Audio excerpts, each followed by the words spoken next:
What are we talking about today? This is the Joe Biden podcast, man. We're doing all the sound bites. Did you not get them? You get all your sound clips? Yeah. No.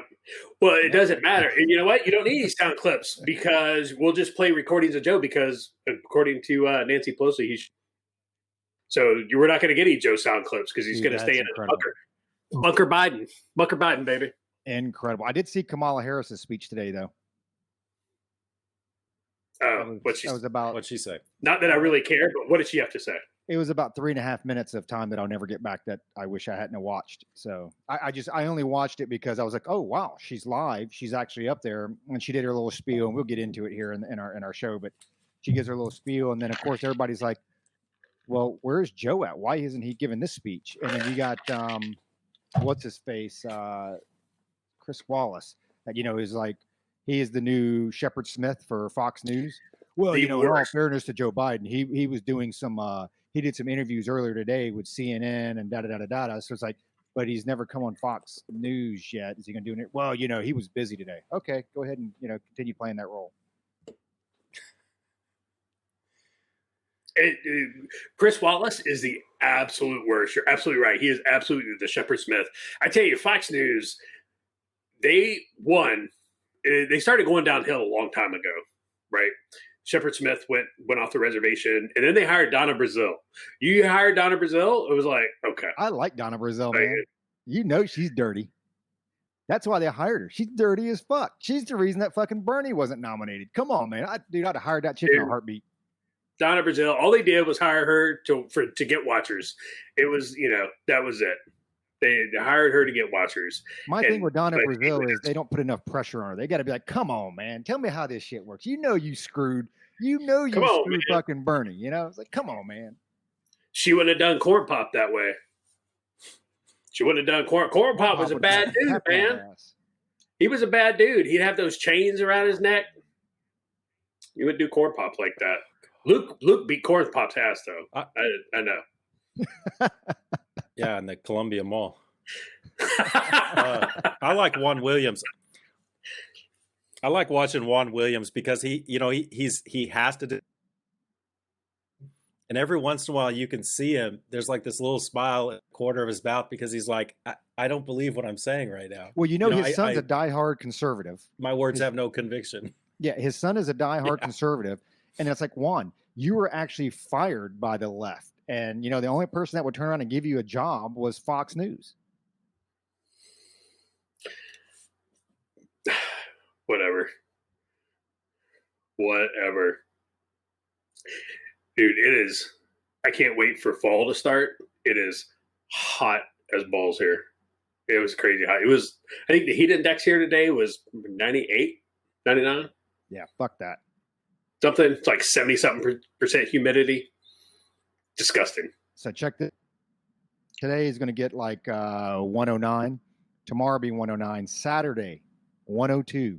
Sunday, 93. Dude, our lows get down in the 70s. It's going to be fucking fantastic because it's been hot as balls here like the last month and a half.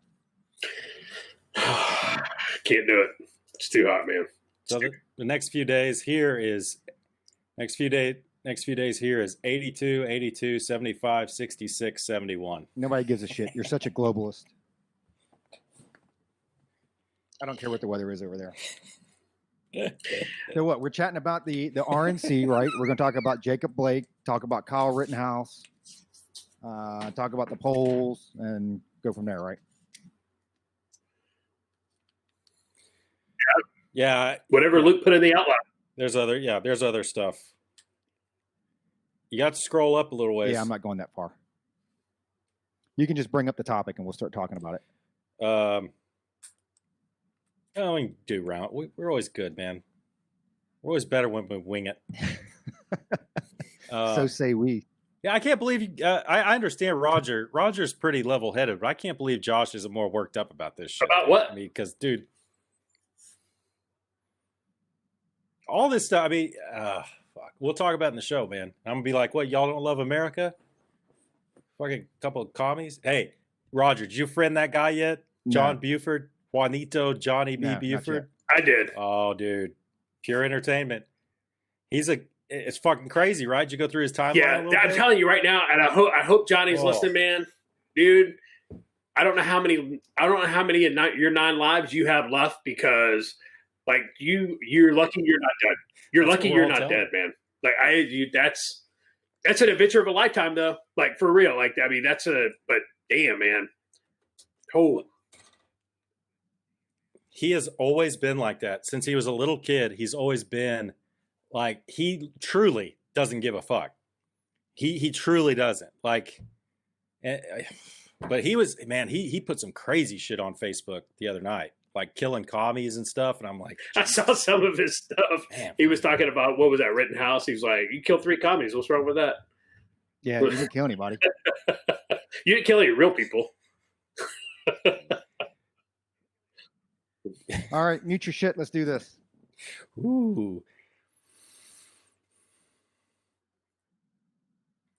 All right, mute your shit.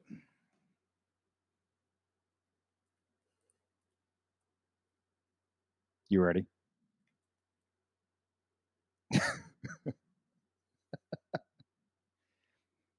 Are we doing this or what? Motherfucker, see, I was just getting ready to come on, motherfucker. Yeah, actually, because your connection sucks balls, Luke. Yeah, I actually get the little symbol thing down there. It says your fucking shit's being tapped by the communist people in Russia. Good day, and for the loyal listeners of Culper's Canteen Cup, I've got some bad news for you. Today, we have a new episode of Culper's Canteen Cup.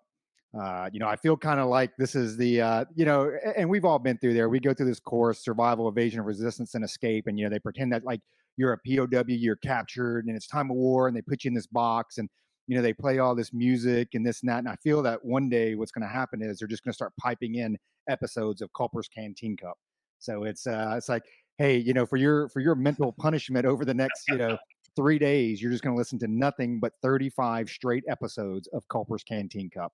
But we got a pretty good episode today for the listeners. I was going to start off with the RNC, DNC, and kind of, I know we're into day 3 or going into day 4, the final day for the RNC, and we were going to talk about that. But I'm going to put that on hold a little bit, shelf that, because Luke was pretty fired up before this episode as we were kicking off.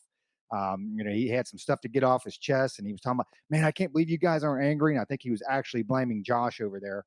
I can't believe you're not angry about this. And I think Luke's getting ready to pull his guns out and go out there, shoulder to shoulder with old Kyle Rittenhouse there, and regulate some justice. So Luke, let's we'll throw it to you and let you get it off your chest. Wow, straight into it. Okay, so no foreplay or anything. We're just gonna dive straight in. Okay, Yeah, all man, right. just go for no it. 'Cause you were Warzone fired talk, up, man. no You were GI fired Joe up. figures, You were fired up. no comic book. No, but Okay. you know what? Well, Funny, I'm though, gonna you talk save. about comic books. No, hold on. Since you talk about comic books, by the way, and I don't know what the deal is. I only read like 1 or 2 articles on it, but like basketball coming back, like the value of them are actually going through the roof. And I didn't pull up like a Beckett's guide or anything like that, but I got on there because I have the collection from when I was a kid, and like Shaquille O'Neal and all these rookie cards. I was like, wow, man, these things are actually like selling $20, $40, $60 a pop. So I don't know what the deal is with all that stuff, but I don't know. Maybe the nostalgia of yesterday is bringing it all back. That's probably a little bit of what it is. I mean, NBA is just all professional the sports, NBA. but NBA, I mean, they canceled their season yesterday, and then they started again today. I don't know. And then some NBA stars, Yahoo News put out that NBA stars, after watching NBA players footage from Kenosha, were too disturbed to play basketball, to go to work, basically. And I'm like, I thought it was a joke. I'm reading the article, and I'm like, are you serious? You can't go to work because of that video? Unbelievable, man. I'm not so fired up about that, but let's save Kenosha. Let's save Kenosha. I just want to get this off my chest right now. And I don't know if y'all caught Nancy Pelosi's little press conference. I think it was 2 days ago now, or yesterday. It was yesterday or the day before, where she basically said Republicans are enemies of the state. They're enemies of the state. Oh, Lord. And I'm thinking to myself, Josh and I were in Syria, actually. It's Iraq, Syria, all those places. But just over 3 years ago, finding bad guys, ISIS, and doing what we have to do with those people. And 3 years later, I've got an American, not just American, but an elected official telling me, because I'm a Republican, I'm not red, I consider myself one, telling me that I'm an enemy of the state. And even if those are true, which she's calling Republican elected officials enemies of the state, that means I support enemies of the state. So I still am a little bit worked up about that. I'm worked up about the rhetoric I'm seeing.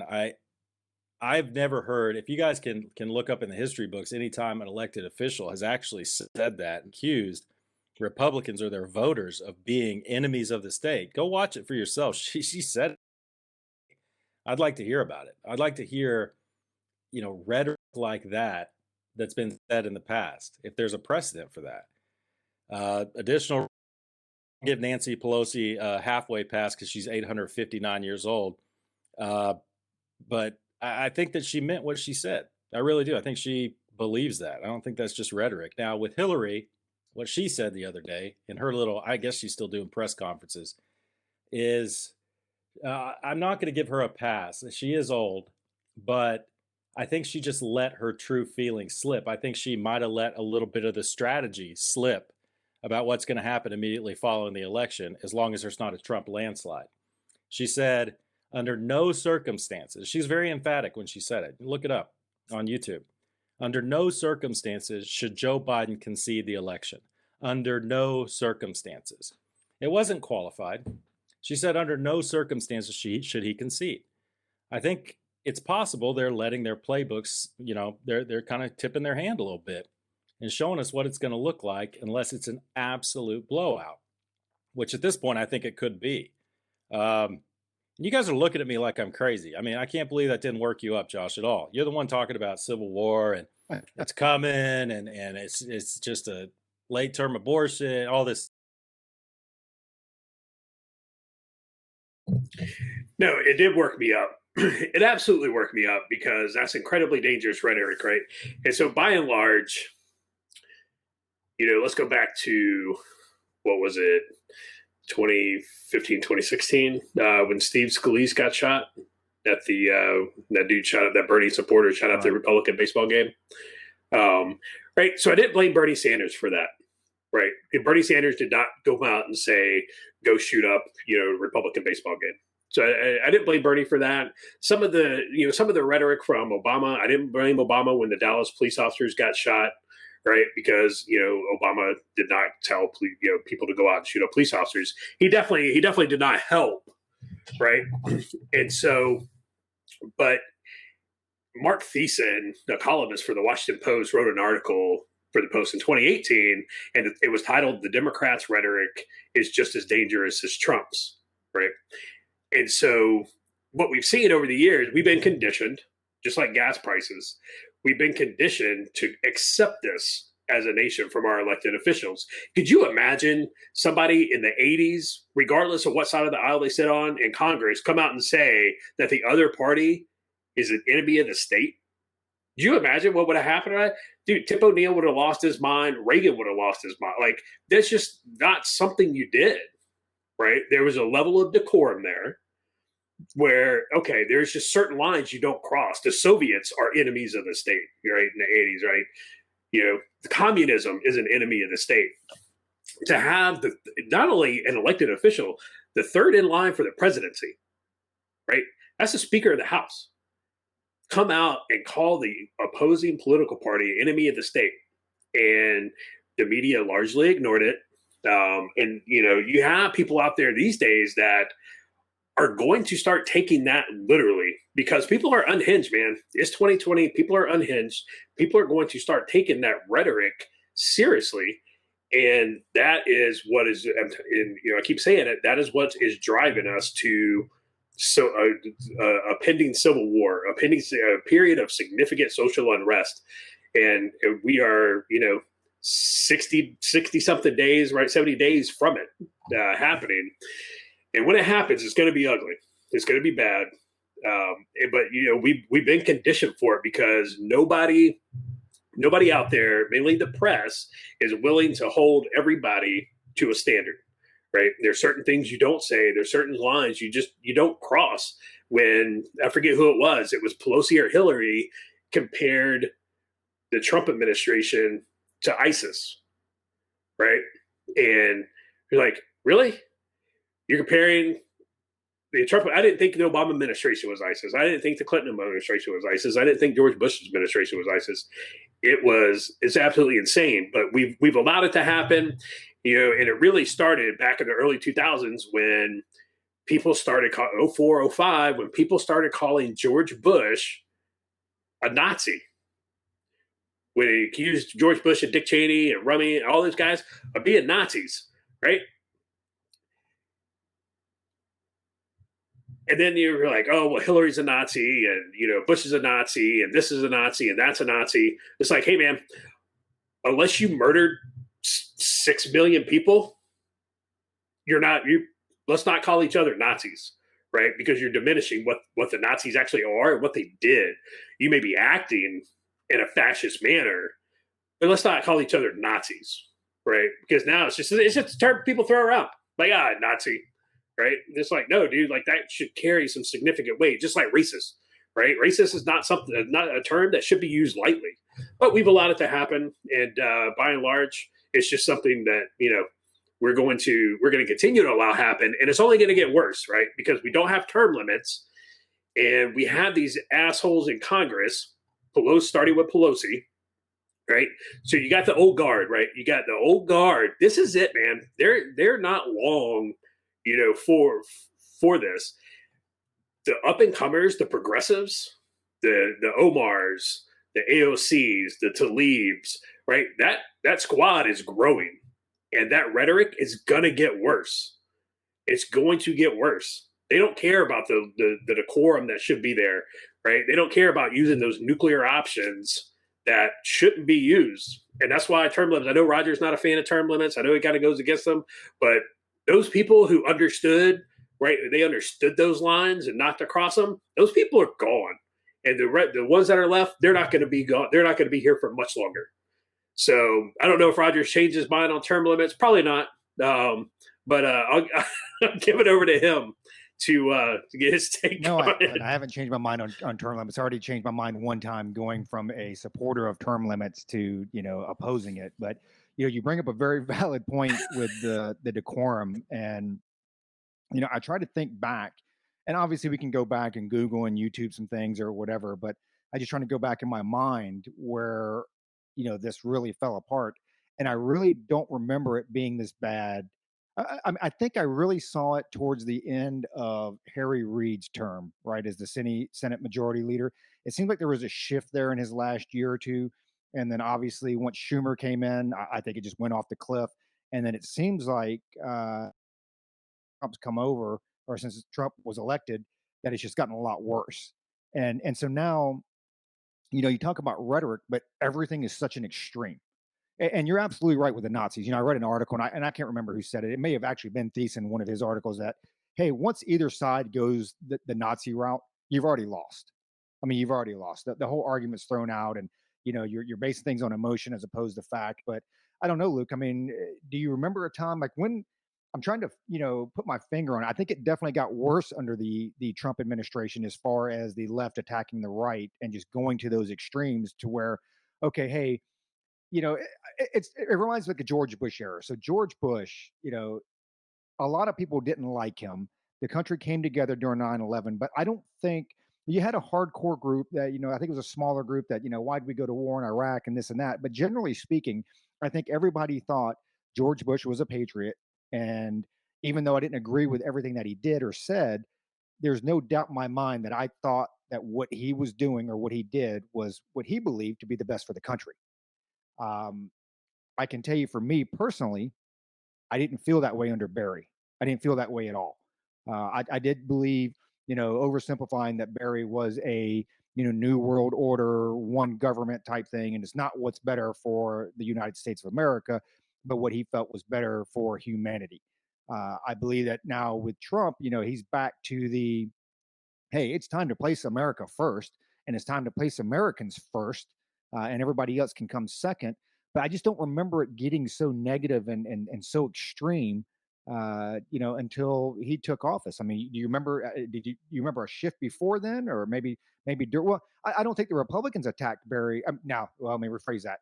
Obviously, the GOP and the Republicans attacked Barry, but it seemed to be more on policy, as opposed to, hey, you're just a shitbag. Because that's the argument right now is everything is orange man bad, and we've been saying this for weeks. For the we're on our third tenth of our episodes here, but there is no, even with our plea for last episode saying, hey, Biden supporters, come out and give us some, give us some info. I know we've got some Biden supporters out there. Tell us what he believes in. What's he going to change? What are the policies, this and that? And to this date, even the things they bring up, well, even during the DNC, well, he put those kids in cages. Actually, I think your husband built those things and was using those before Donald Trump did. Is that right? Yeah, it is. He's killing us with this pandemic. Oh, I'm sorry. I thought Ebola and H1N1 was out there too, right? That was there before too. So, again, it just seems like everything they throw out, one, it's just becoming, some of it's just straight lies. I forget the lady the other day that was, she was, I think she's a congressperson, talking about how, he's killing people like Jacob Blake and this and that. I didn't know Jacob Blake was dead yet. I thought he was still alive. So Jacob Blake, if you're listening to the Culper's Canteen Cup, you might want to watch your back. She might have let some slip, but I don't know, Luke. Is there a time during the Obama administration where you felt that even the right took a turn and said, "Hey, we're not just going to beat you up about policy anymore. We're just going to go to extremes and just attack your character, attack your patriotism, and not just say you're not patriotic enough, but say that you're actually un-American." I mean, to be declared an enemy of the state, that's extreme. I mean, I don't know how you get any farther to the left than that. So, do you recall another time when this has happened?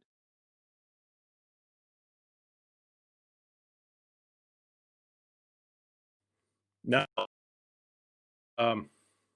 During the Bush years, you brought up the Bush years. There was not like this. Not like this.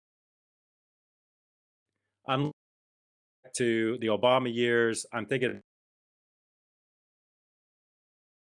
election. I think it was 2010. Was it 2010? Took the speaker. You remember?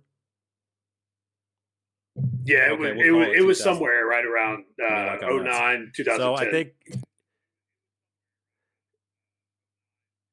yeah. So I from elections, and I remember the turnout, and I remember how solemn everyone was when they just like, okay, enough is enough. Let's change things up a little bit.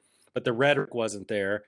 During the Bush years, I mean, I was in Europe for a good portion of the Bush years, and there was a lot of, I wouldn't say it was more like Bush is an idiot type rhetoric.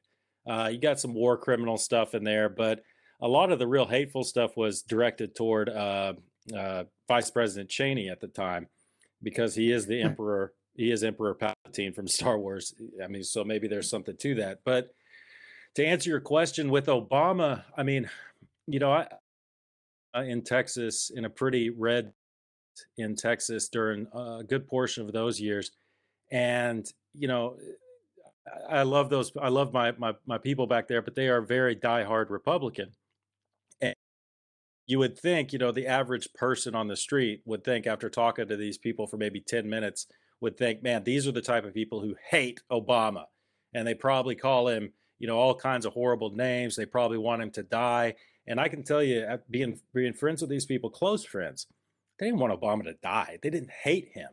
It was more of a mindset of, just wait till the next election. Just wait till the next election. It was more of a frustration and less of a hateful rhetoric type mentality. And I don't know if it has to do so much with Trump, or just people are getting more and more divided and more willing to hate other people. And maybe a lot of that has to do with, the social media, and you can kind of say whatever you want. You get worked up, you don't get that outlet, and you also don't have to control yourself, because obviously we've all heard it and said it a thousand times. Dude, you face there's going to be problems, whether they're physical or whether it's an uncomfortable conversation or whatever. There's no repercussions to saying almost whatever the hell you want on Facebook and Twitter.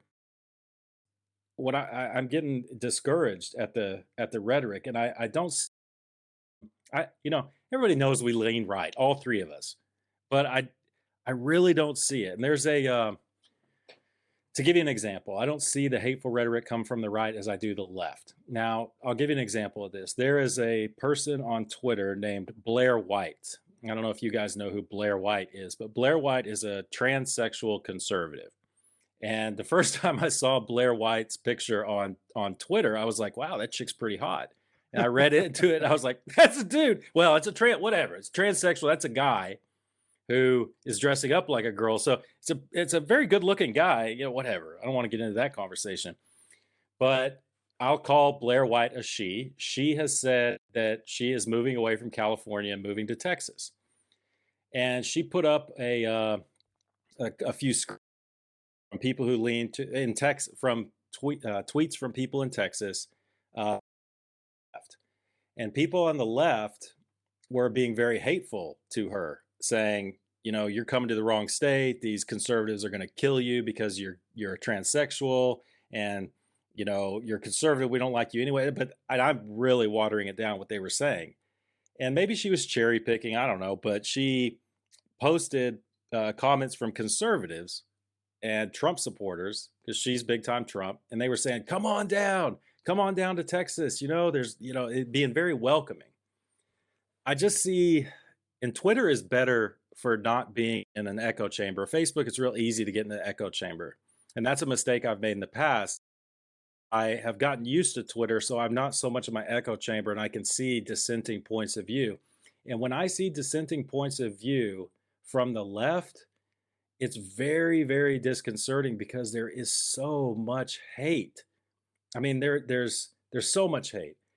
I'll tell a quick story. No, not a quick story. I'll tell just an anecdote that has to do with that. There's a friend of mine, not even a friend, an acquaintance that I went to a high school with, who is now a professor of some sort of humanities studies at not Cal Berkeley, but one of the California schools, Cal schools.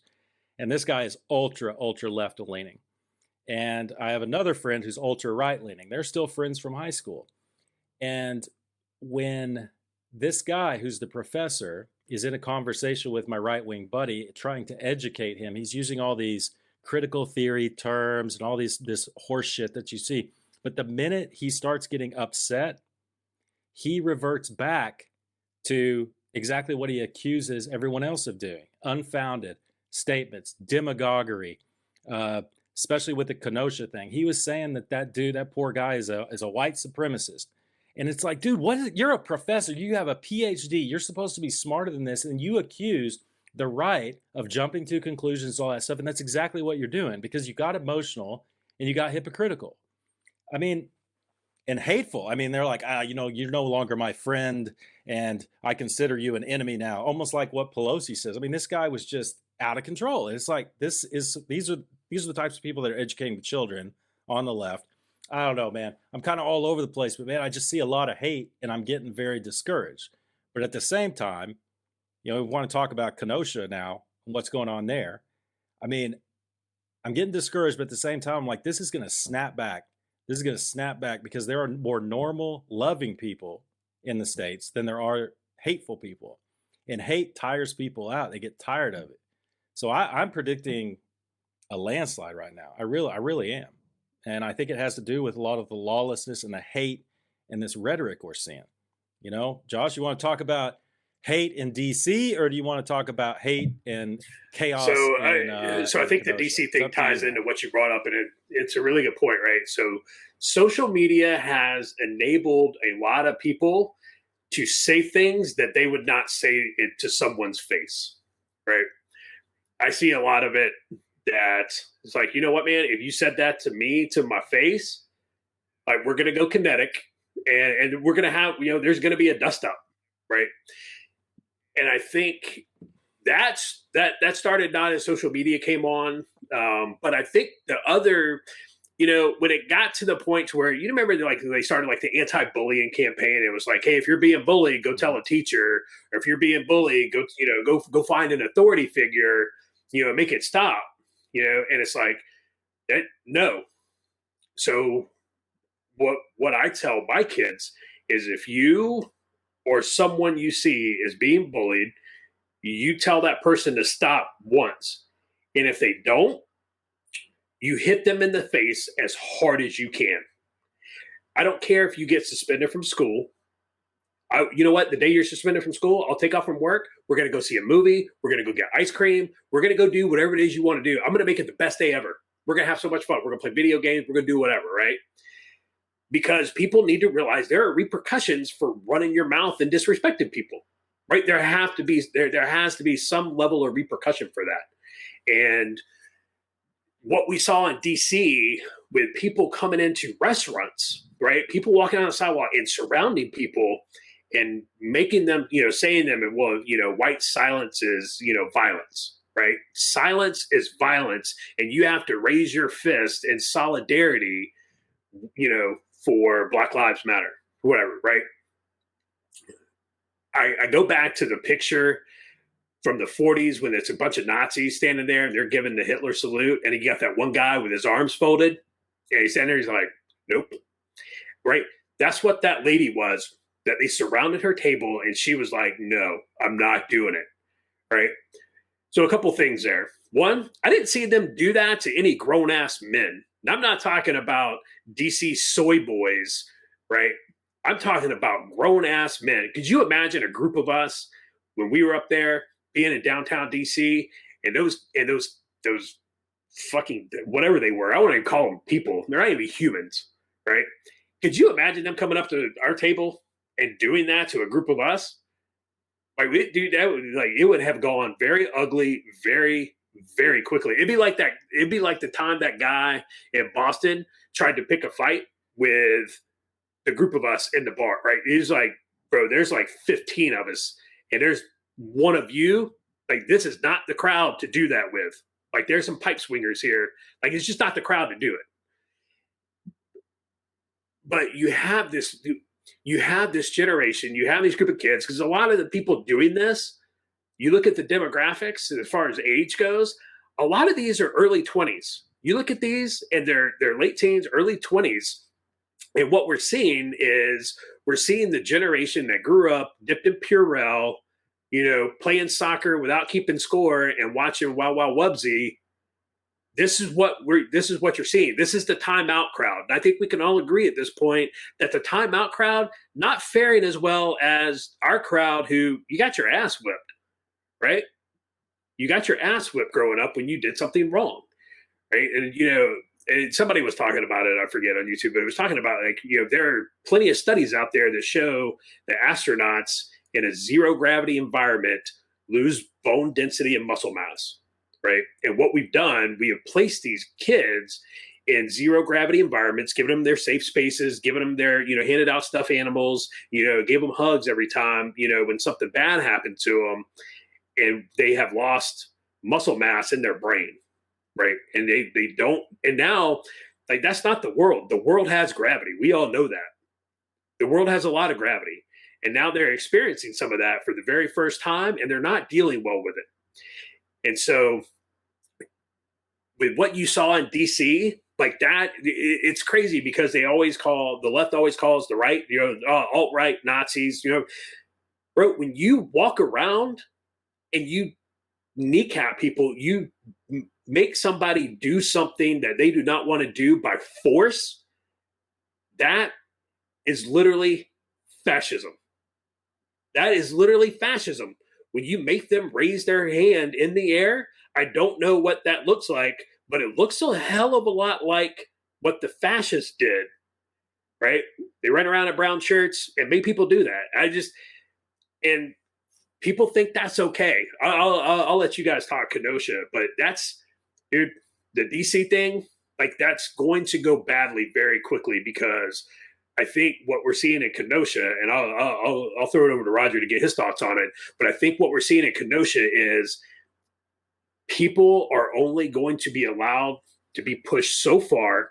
And when that stuff leaves the inner cities, when it leaves the inner cities of, Minneapolis, when it leaves the inner cities of DC and stuff like that, and it starts getting out to the neighborhoods, there's people in the neighborhoods that are going to push back.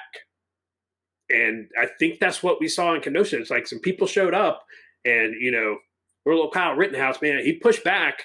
I'm not going to say whether he's right, wrong, or, whatever. I got my opinion on it, but I think we're going to see more of this. I agree with Luke that there's a lot more good people in the country than there are bad people. I don't think your race, religion, sexual orientation, anything, I don't think that matters. You're either a good person or you're a shitty person. It truly is that simple. And I think, you look at the polls, man. Even the polls have closed. Joe Biden lost whatever little lead he had, and even the pollsters are starting to come out, and even talking to the independents, they're like, yeah, they're really concerned about the level of violence that has been allowed to just fester and continue. It's been allowed to continue, and these mayors of these big cities, and look at what parties these big these mayors have been, and these cities have been controlled by the Democratic Party for 40, 50, 60 years, and the shit's not working. Like, it's not working. So something's got to give, and either somebody's going to find that release valve and it's going to manifest itself in a healthy way, or it's going to manifest itself in what we saw in Kenosha.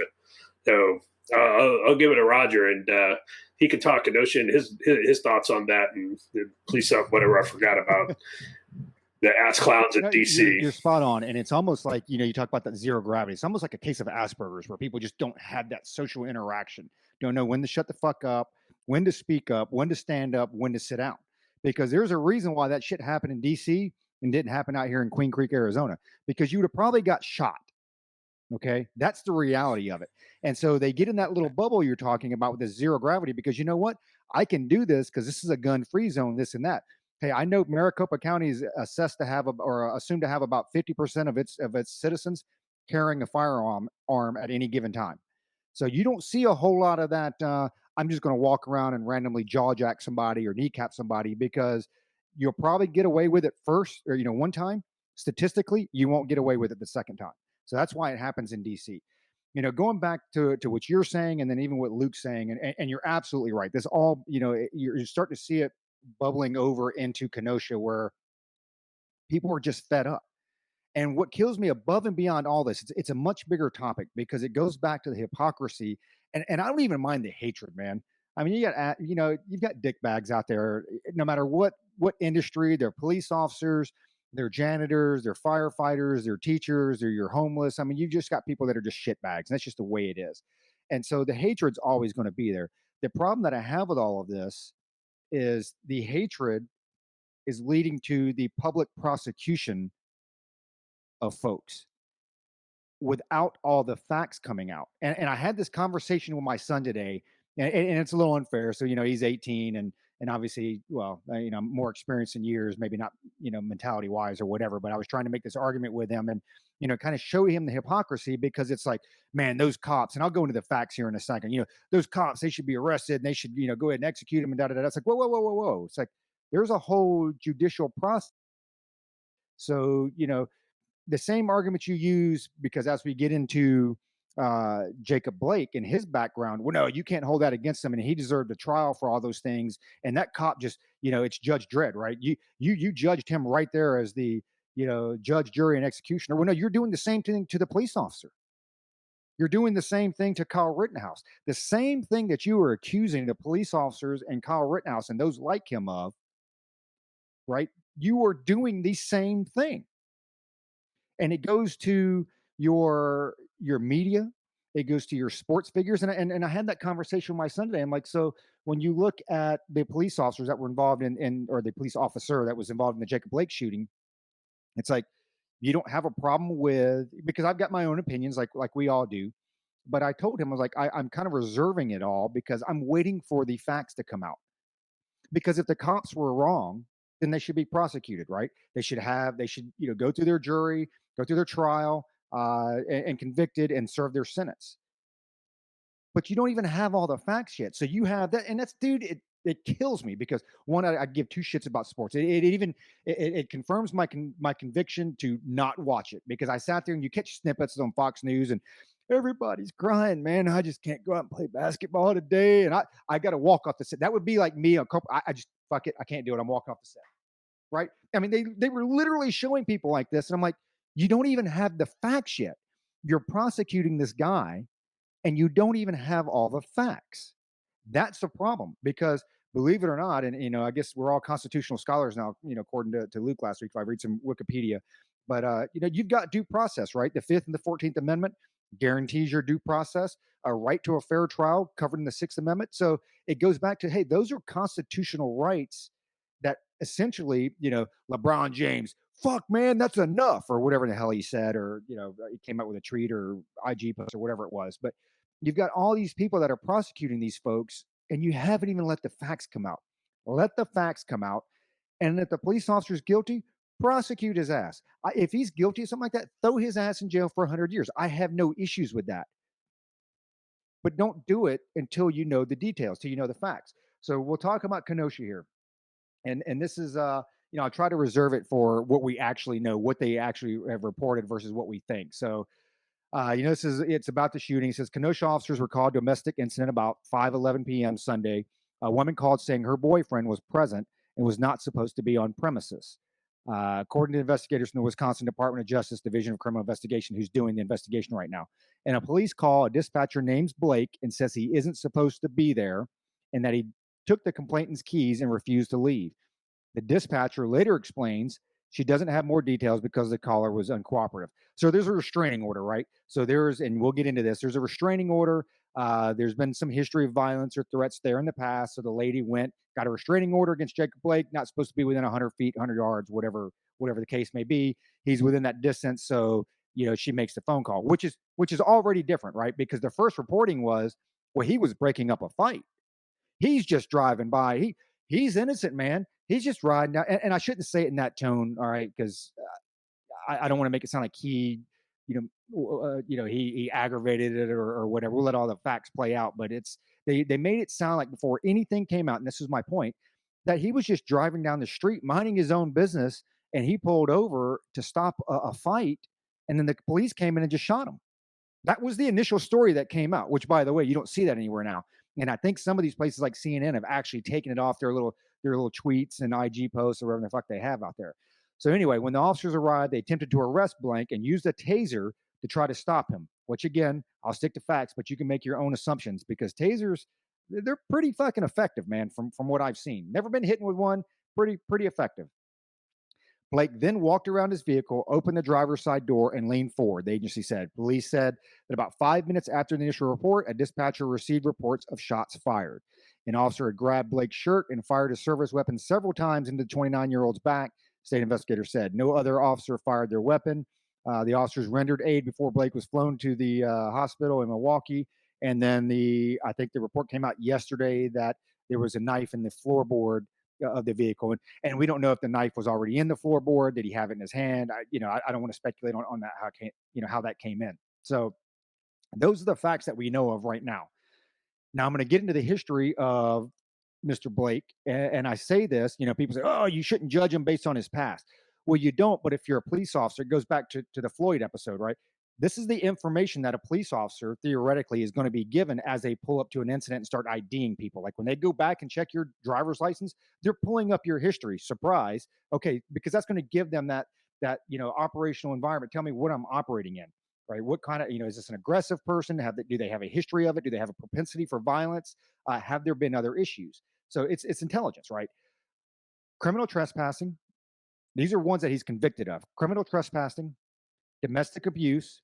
This next one kills me because it's third-degree sexual assault, which according to Wisconsin law, sexual intercourse, and Luke, you're the smart one here as far as the English and definitions and big words.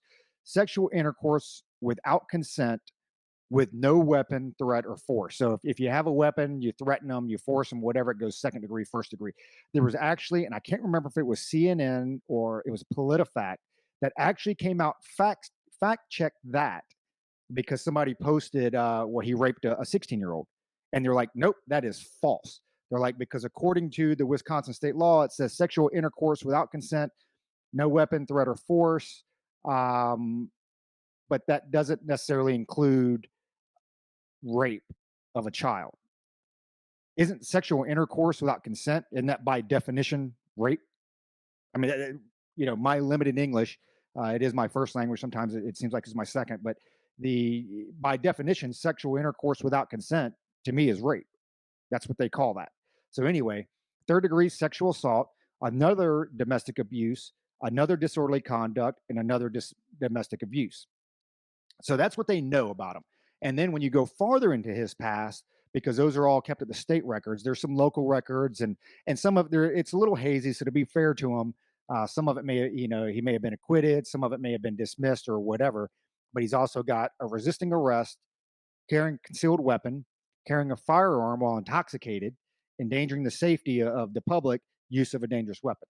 So minus those last four, those top 3, 4, 5, 6, that's what the police officers show up to the scene, theoretically knowing once they get his ID and whatever. And maybe they get the information or maybe they don't.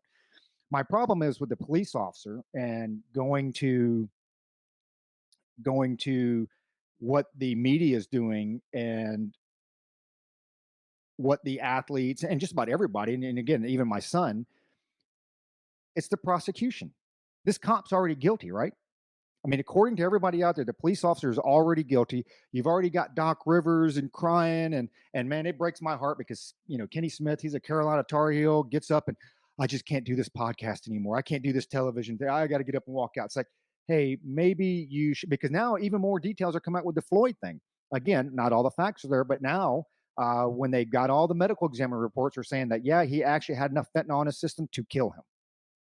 Now, did his knee help, hurt, whatever? Again, wait for all that stuff to come out. But there is a reasonable chance that, yeah, he probably wasn't going to survive the night anyway. Not saying that the cop should have done it or not. Again, just going back to what we know. And so that's the problem that I have right now. It's like, let this stuff play out. I'm tired of seeing these fucking millionaires on TV. I just can't play basketball tonight because I'm too heartbroken. Yeah, I'm sure, LeBron James. I'm sure you're so heartbroken that you can't play basketball tonight. And it further it just makes me happier that I'm just not watching it. I don't want to see it. I watch sports to be entertaining. So, I'll throw it, I guess, over to Josh or Luke or whoever wants to take it. But to me, that's the bigger issue is that you are robbing these individuals, right or wrong. You're robbing them, or guilty or innocent, of their due process. Hey, take them to court, arrest them, take them to court, try them. If they're found guilty, then fry them. Bad shoots that are done, with some type of hate or prejudice or race or whatever. I have no issues with a cop spending the rest of his freaking life or her life in jail for something like that. But don't prosecute the individual and convict them, before they've had their due process. So I don't know. What do you guys think? No, you're absolutely right. And we've seen this movie time and time again and again. It is not a pick your own adventure book. It's not something that changes. It ends the same way every time. Go back to the Trayvon Martin case, go back to the Michael Brown case, right? It was, oh my God, just these innocent kids, that were just gunned down in the street, right? It's like when black people walk past the jail, they just reach out and pull them in. Right, everybody in there is innocent, right? I think it was Red on Shawshank Redemption. It was like, no, man, everybody here is innocent, right? Exactly. But a couple of things on there. So, one, I wish that everybody who came out and on Jacob Blake's behalf and talked about him and was like, oh, I can't believe this happened. He was a good kid, blah, blah, blah. I wish they cared about him as much before when he was growing up as they do about him now. Maybe he wouldn't have a rap sheet, right? Where was all these people, all his family members that were like, oh, he was such a good, he's a good person. He didn't do no wrong. But where were you at when he was being arrested all these times? Where were you? Were you doing anything? Were you doing anything to help him? Because I'm going to tell you right now, he's 18 years old, to already have a rap sheet that long. Guess what? You failed somewhere as a parent. His dad came out and was like, oh, it's wrong. I can't believe they shot him. Well, I'll tell you what, you're not winning Dad of the Year award because your son's out raping 15, 16-year-old girls. He's out committing assault. He's got restraining orders. Where were you at, Dad? You damn sure weren't being a dad. So you should probably shut up. And for LeBron and those guys, you know what? Nothing says peak 2020 like NBA players with social justice phrases on their jerseys made by slave labor Chinese kids coming out and speaking out against social justice. That to me is absolute 100% peak 2020. So they should probably sit down and shut the fuck up, because I don't want to hear anything you have to say. Nobody gives a shit what you have to say, LeBron, right? You care so much about them. You care so much about these people. Well, what are you doing to better the community? What are you doing to help them before they get into these situations? And I'm with you, man. If there are bad cops out there, they should be found, they should be rooted out, and they should be fucking, put through the justice system, tried by a jury of their peers, and if found guilty, you go do your time, right? But Virginia just passed a law today. The state legislature just passed it. It is now law. It is simply a misdemeanor to assault a police officer now. They literally lessen the punishment, the crime for assaulting a police officer. And people want to defund the police. People want to get rid of the police. You want to go ahead, because you're going to get more Kyle Rittenhouses. That's what's going to happen. When policing is left up to the public, that's what you're going to get. So if that's what you want, then go right the fuck ahead, because that's what's going to happen. And you know what? For those who want it, you get everything you deserve. Everything you fucking deserve. I'll give it over to Luke, because I know Luke's got some things to say, but I wanted to chime into that real quick. Thanks, Luke. Josh is reading my notes over here, because that's the first thing I was going to about Trayvon Martin, Brown. I remember where I was when that Trayvon Martin stuff went down, and there was a lot of consternation. I mean, immediately within hours of it hitting, a lot of people had made up their minds, and I was like, that was one of the first times I remember thinking, you know what, this doesn't really add up, what I'm seeing in the media. I'm going to wait until everything comes out, and it did. And I thought, you know what, people are going to start calming down and taking their time and waiting for the facts to come out. But it had, like Roger said, this has not gotten better since Trayvon Martin. It's gotten so much worse, man. And it's not that people are proven wrong in their beliefs, because I don't think even after a lot of people do see the facts, they change their mind, really. They definitely won't admit it. They'll just stop talking about it. But I don't think it matters. I don't think it matters that there was enough fentanyl and methamphetamine to kill poor George Floyd. People aren't going to care. They're just going to think about the cop's knee on the neck, which I'm not saying they shouldn't, but that is a pertinent fact, that he had a lot of drugs in his system. Fentanyl is really deadly stuff. And actually how fentanyl kills you, you actually stop breathing because your muscles stop working in the chest, diaphragm stops working, and you suffocate basically. So anyway, I don't think people really care. With Jacob Blake, I always tend to, the first thing I do, I did this with the video of Jacob Blake. I did this with the video with Kyle Rittenhouse. Same thing. I put myself in the situation, and perhaps this is pretty telling about me, is in the Jacob Blake scenario, I put myself in the position of the police officer who fired. Why didn't you put yourself in the Jacob Blake's position? Well, I think it's pretty simple, is because I would never fucking be in that position. That's why. Unless I was drunk out of my mind. Even if I was drunk, passed out drunk, I would not act like that, because I have not been conditioned to act like that around police officers. I've been mad about traffic stops before, but I always knew in the back of my head, that guy's got a gun and he can use it. I've got one in my car too, but the people have entrusted him to use that gun, and I don't know this guy from shit. So when I pull over, I'm putting my hands on the steering wheel. I'm going to ask his permission. I'm going to tell him I have a gun in the car. I'm going to ask his permission to reach over and I don't even get my wallet when I'm pulled over. So that's why I put myself in the place of the cop. Okay. So whatever. Luke is a racist. Whatever. So I put myself in the place of the cop, and I think, based on what I see from the moment he's fighting with him to where he goes around and gets in the car and reaches in. I don't know if I would have shot 7 times. I probably would have. Because, man, what people don't realize, they don't know a lot about police officers. They think they do, but they don't. Police officers are most often killed in the line of duty actually with traffic incidents. They usually get hit by cars. And that's the number one cause of death with police officers is traffic incidents. Whether that's a car hitting them or them getting shot by a driver, whatever. It's domestic incidents. That is number 2. More cops get killed in responding to domestic incidents than anything else. Anything else.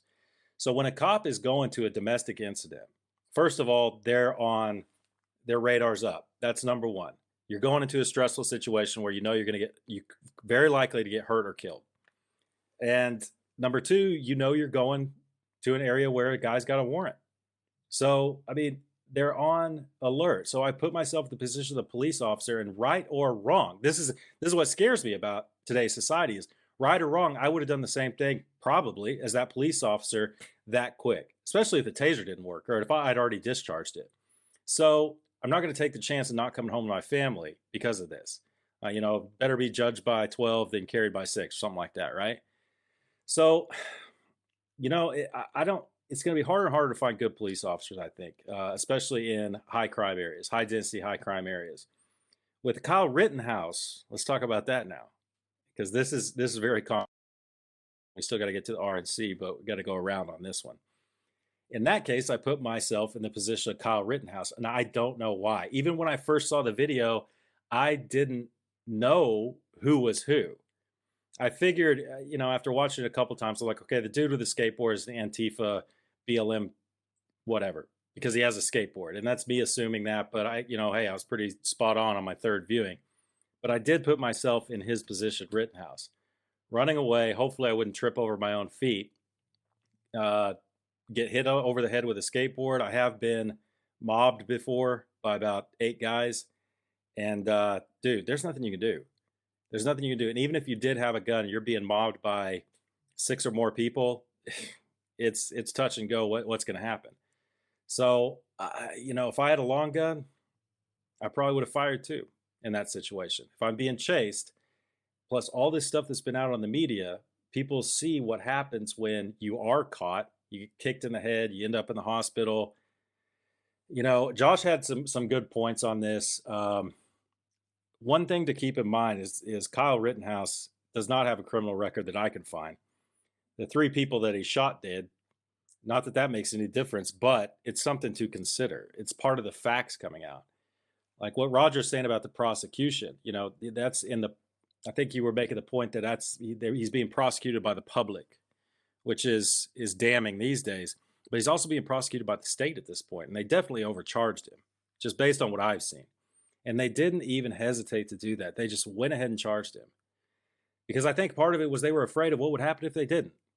But it happened so fast.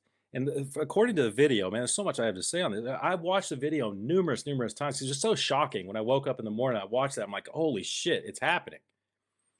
He shot the guys. First of all, he did so many things wrong. But keep in mind, he's 17 years old. Okay? He shot the guys. Immediately turns his back on them and starts walking toward the police lights with his rifle slung with his hands up. The police didn't care. They kind of drove right by him. Watch the video. It's kind of strange. I mean, but he turned his back on it. It's like I couldn't believe he did that. But then he's standing right by the police. I'm thinking, well, surely this guy was taken into custody. Found out later on he wasn't. He went home to Illinois about 30 minutes away. And it's just, I keep thinking, I think Josh touched on it, talking about what happened in D.C. That was a 17-year-old kid. I think we all saw the footage at the gas station before that happened, where that bald guy that got shot in the head, apparently by Kyle Rittenhouse, was getting up in everybody's face. And you had the, I don't know if those were Boogaloo crowd people. I'm sure a couple of them were.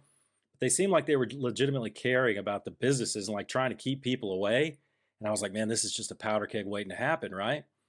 But then I think, okay, these are a bunch of unorganized, grabastic pieces of whatever. They're trying to do the right thing. But what happens if you have a business in downtown, wherever, downtown Racine, just up the road, that's owned by a group of Rangers? You know, they live outside the city. And these guys were 19, 20 years old in Iraq about, 7, 8, 9 years ago, shooting people in the face every night. And they find out somebody's coming down to raid their business. So these buddies call up a couple of their other buddies and they go down and they mean fucking business. It's going to get fucking ugly when that happens. And I see something like that happening. I think the odds, if things keep going downhill, this was a 17-year-old kid who killed 2 people and shot one dude in the arm. And that dude that got shot in the arm is very lucky. If you see that shot, I mean, I thought he missed him. Oh my God. That guy's so lucky to be alive. Could have taken his head straight off. That's a 17-year-old guy, untrained, doesn't know what he's doing at all. He killed 2 people. I think he killed 2, wounded 1, whatever. Yeah. But man, I'll tell you, there's just a lot to unpack there. I'll leave one more thing. Josh mentioned, I don't want to forget it, about the bullying. And that was a really good, I never heard that before about the zero gravity. That was really good, Josh. You have to send me the link to that YouTube video. But you talked about bullying, and I absolutely agree with how you're teaching your daughters. But, is bullying, and I heard this, I got to give credit where credit's due. It was Rob Zombie who said this. I heard him say, is bullying so bad? I mean, not being the bully, but being bullied. Is being bullied really so bad? I mean, yeah, nobody should be a bully. Those people are pieces of shit. But his point was, and I found myself completely agreeing. He's like, I was bullied a lot in high school. He was. And that gave him the energy to pursue. He's like, I'm going to show them. In the back of his head, he's like, I'm going to show them. I'm going to show them. And he turned it into something else, and he did show them. And I think about, times kids were mean to me in high school and they made fun of me for this, that, or the other. I turned that into something positive. Now you can't even allow your kid to deal with other bullies. We're just going to get rid of them. We're going to snowplow, like Josh was saying. So, I mean, being bullied, it's a horrible thing, but hey, teaches character a little bit. And guess what? The world is going to bully your ass until you're dead. Until you're dead. No, and you're absolutely right. Because I tell you, and there is a fine line, right, as far as the bullying goes. But I've held this for years. It does lead to some social development. Now, again, there can be extremes and this and that, but as we look at the difference between public schools and private schools, and you talk about, I mean, it's a great analogy, Josh. I know you didn't come up with it on your own with that zero gravity thing, but it's uh, it is exposing your kids to that stuff because it does make them develop. Well, and that's why, I go back to talk about like the Asperger's, tongue in cheek. It's the, hey, you need to know what to say till you get punched in the mouth and what not to say so you don't get punched in the mouth. Teach you to defend yourself. And we go through, decades of training on that in the military. And so, that's another episode all on its own that we can get into as far as, bringing up kids and how you raise them. Cause I think that there is some merit to it. Going back to Kyle Rittenhouse. So here's what we have on the fact sheet with Kyle Rittenhouse. And he was trained to an extent. So I guess he was, and I didn't write down the name. He was part of some law enforcement support group. It's I think it's for kids or whatever to teach them about law enforcement, and that's what he wanted to go to in his career. And he was a member of this group for a couple of years. I don't know how much weapons training they did or whatever. I imagine some probably went out to go shoot some, but he was involved in some group like that. Again, no criminal background that we know of. But it goes back into, there's obviously a clip posted on YouTube, Kyle being chased down the street across the parking lot. What started the incident is still unclear. The man with the red shirt tied to his head is filmed chasing Kyle. He throws something at Kyle. Some believe it may have been a Molotov cocktail, which is what I heard. Didn't actually see it, which is a gasoline bomb, while others believe it was a simple paper bag or bottle, which was a reflecting light, because that's what I carry is, I don't want to interject too many of my opinions, but, I always carry just paper bags to throw at people as I'm showing up for my my nightly riot in Kenosha, Wisconsin. So, and by the way, I told these guys the other night when it happened. So I went to a high school for a couple of years in Zion, Illinois. I am very familiar with Kenosha, Wisconsin. So, I've got some, maybe it's dated a little bit, but I've got some pretty decent perspective about the just the atmospherics up there in general, because I know how it was when I grew up. So after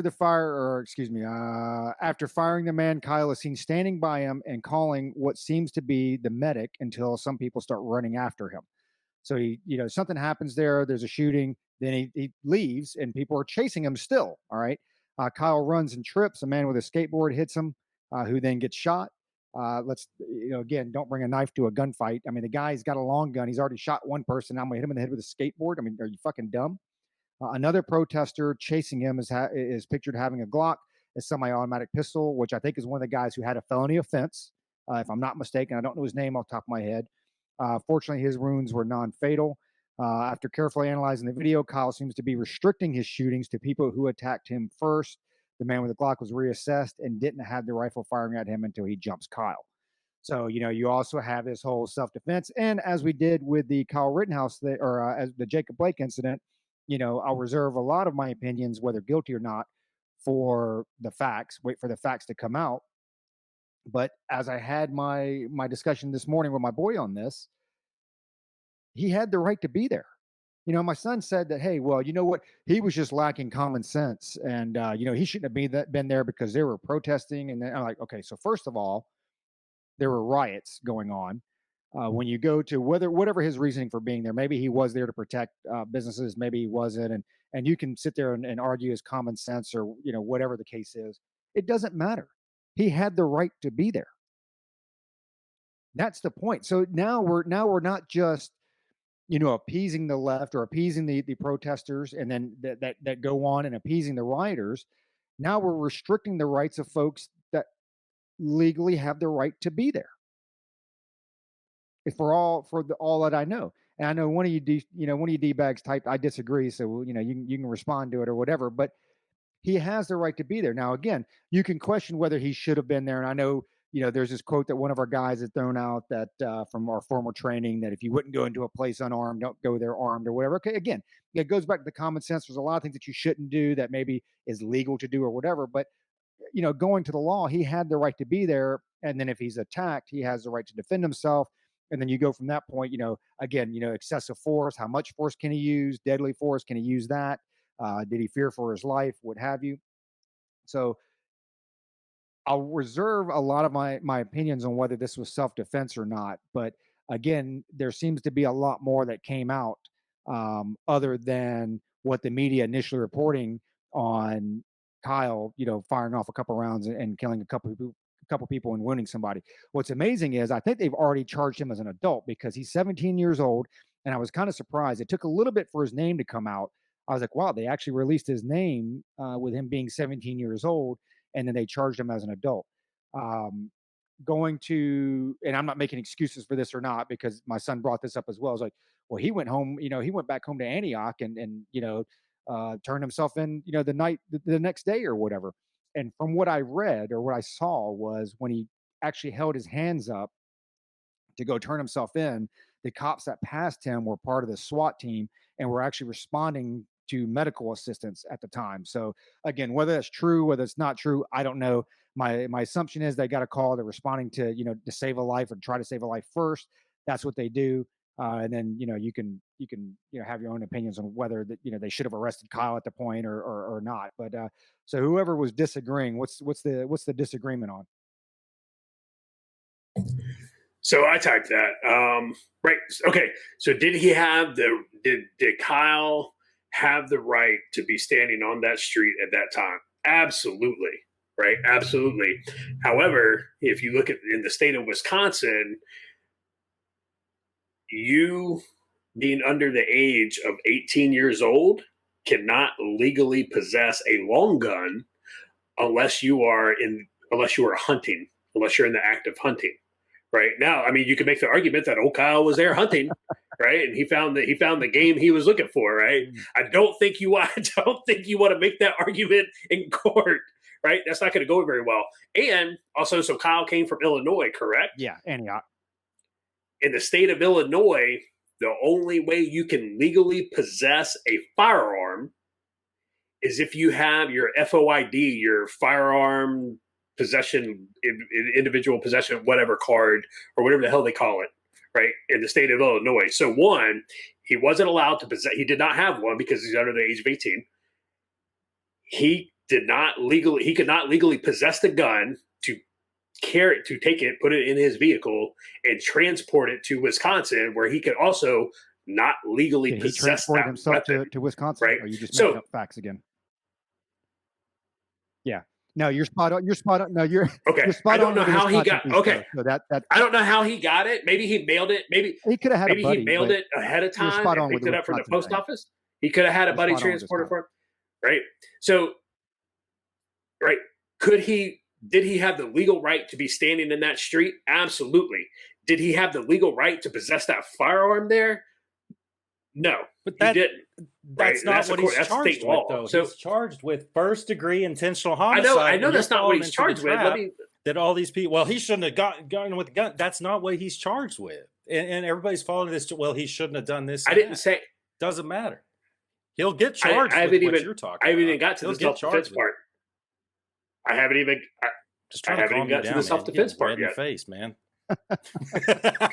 Right. So it's the light reflected off my shirt. Right. So, but here's where it gets complicated.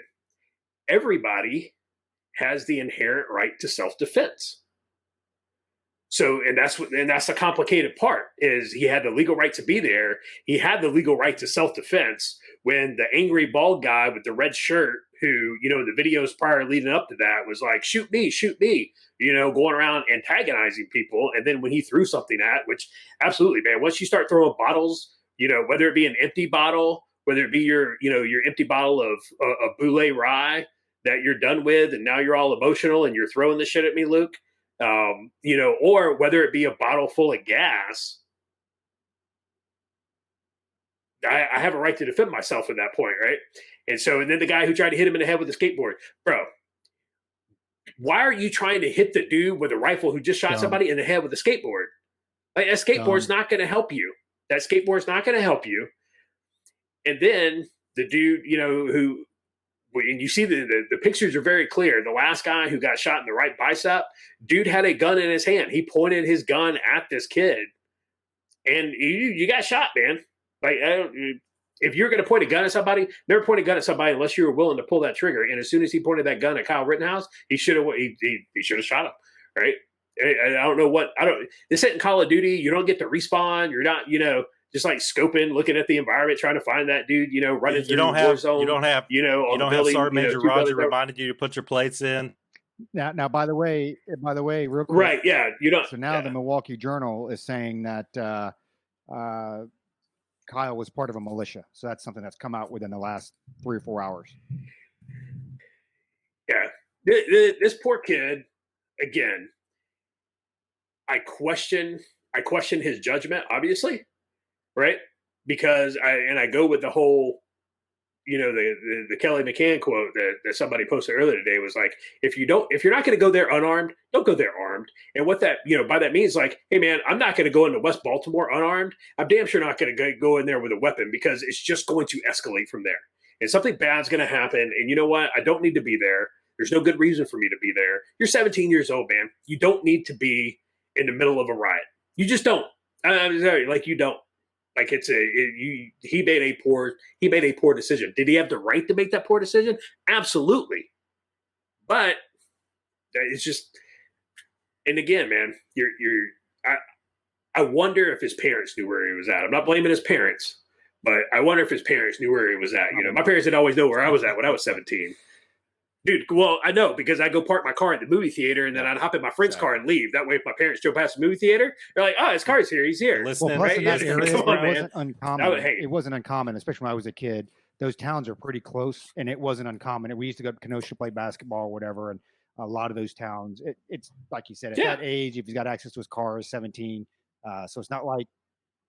Yeah, it's like Augusta, right?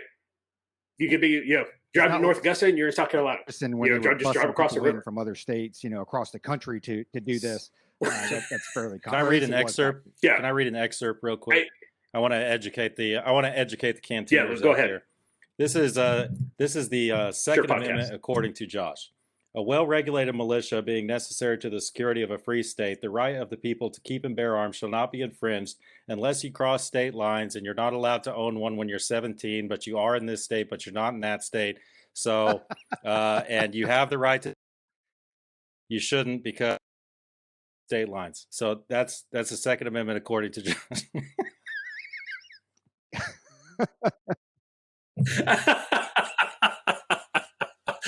Luke's trying to bait me, right? So this is Mad Max. Luke's trying to bait me. Not gonna take it because he knows that I absolutely don't believe that. Right? That's bait. So here's the bigger not question. falling Here's for the it. bigger question because it'll all come out whether. And I was reading some, I was googling some articles here, and they were.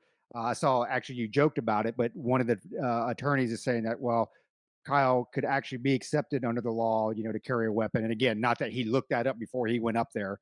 I mean, by everything that you read shows, but they're like, he could do this and that or whatever. But it goes to the bigger problem.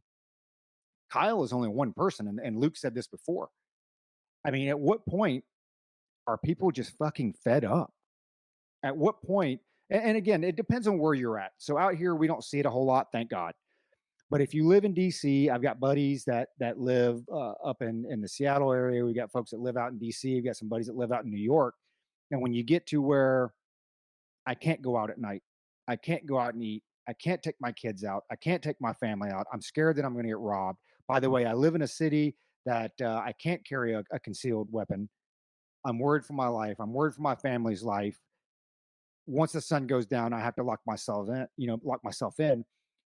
At what point do it's almost like COVID-19 all over again, right? So you locked people down, and the Floyd thing happened, and Luke, you said it was a powder keg, it's just a powder keg that was ready to blow up. And so you do the same thing where folks just get locked down for so long, and you just say, hey, I'm tired of dealing with this shit. Now, granted, he was a young kid, and there's a lot more to it, I'm sure. And I think that's what happened to Kyle. But at what point does this start to happen on a larger scale? Where people, you always make the joke or you see the memes or whatever that, the silent majority, once they get involved. And that's kind of what I'm worried about is what happens when your common folk out there, your right leaning, gun toting folks that are like, hey, yeah, I'm about done with this shit. Because I think that when that happens, you use the example of, 5 or 6 Rangers at 6 or 7 years ago. I mean, that's a lot of small towns around this country. And at what point, I think we had Black Lives Matter show up in Gilbert, the next town over to where I live, and they showed up and there was a protest. Unfortunately, all the Blue Lives Matter folks came out and they outnumbered them 5-1 or whatever. But I look at that, common sense told me not to go down there, obviously. But it's at what point does that blow up when people just get fed up and say, you know what, I'm tired of dealing with this shit. I'm grabbing my long gun and I'm going out and I'm going to take care of business. Because I think we can all agree that, nobody wants vigilante justice. But Kyle is not the only kid that gets tired of seeing this shit, especially if it's in your neighborhood or your town. So I do think that is the bigger issue to that. So I don't know if either one of you two got a last response for that before we move on to this RNC DNC.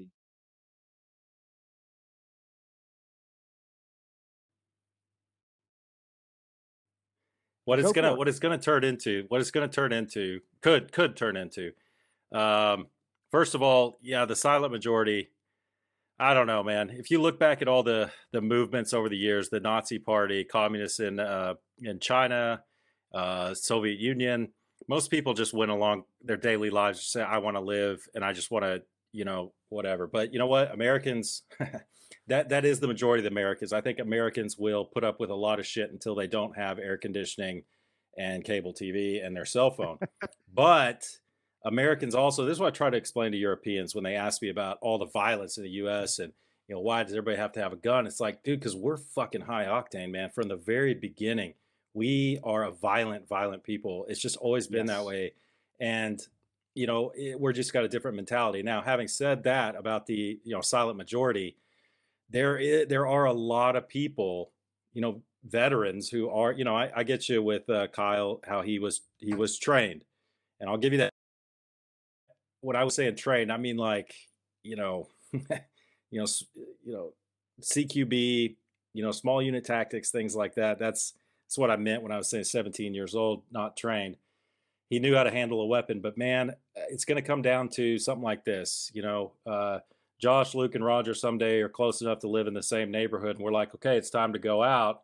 Let's call one other person. Let's strap up and let's have a good time, but let's be ready for action. And when that action comes and we're pushed too far, I would call that the beginnings, where you call four guys and then you have an agreement. We're going to watch each other's backs. We're going to watch each other's neighborhoods. That's the beginnings, in my opinion, of a well-regulated militia. And these people are saying, do away with the cops, no more police.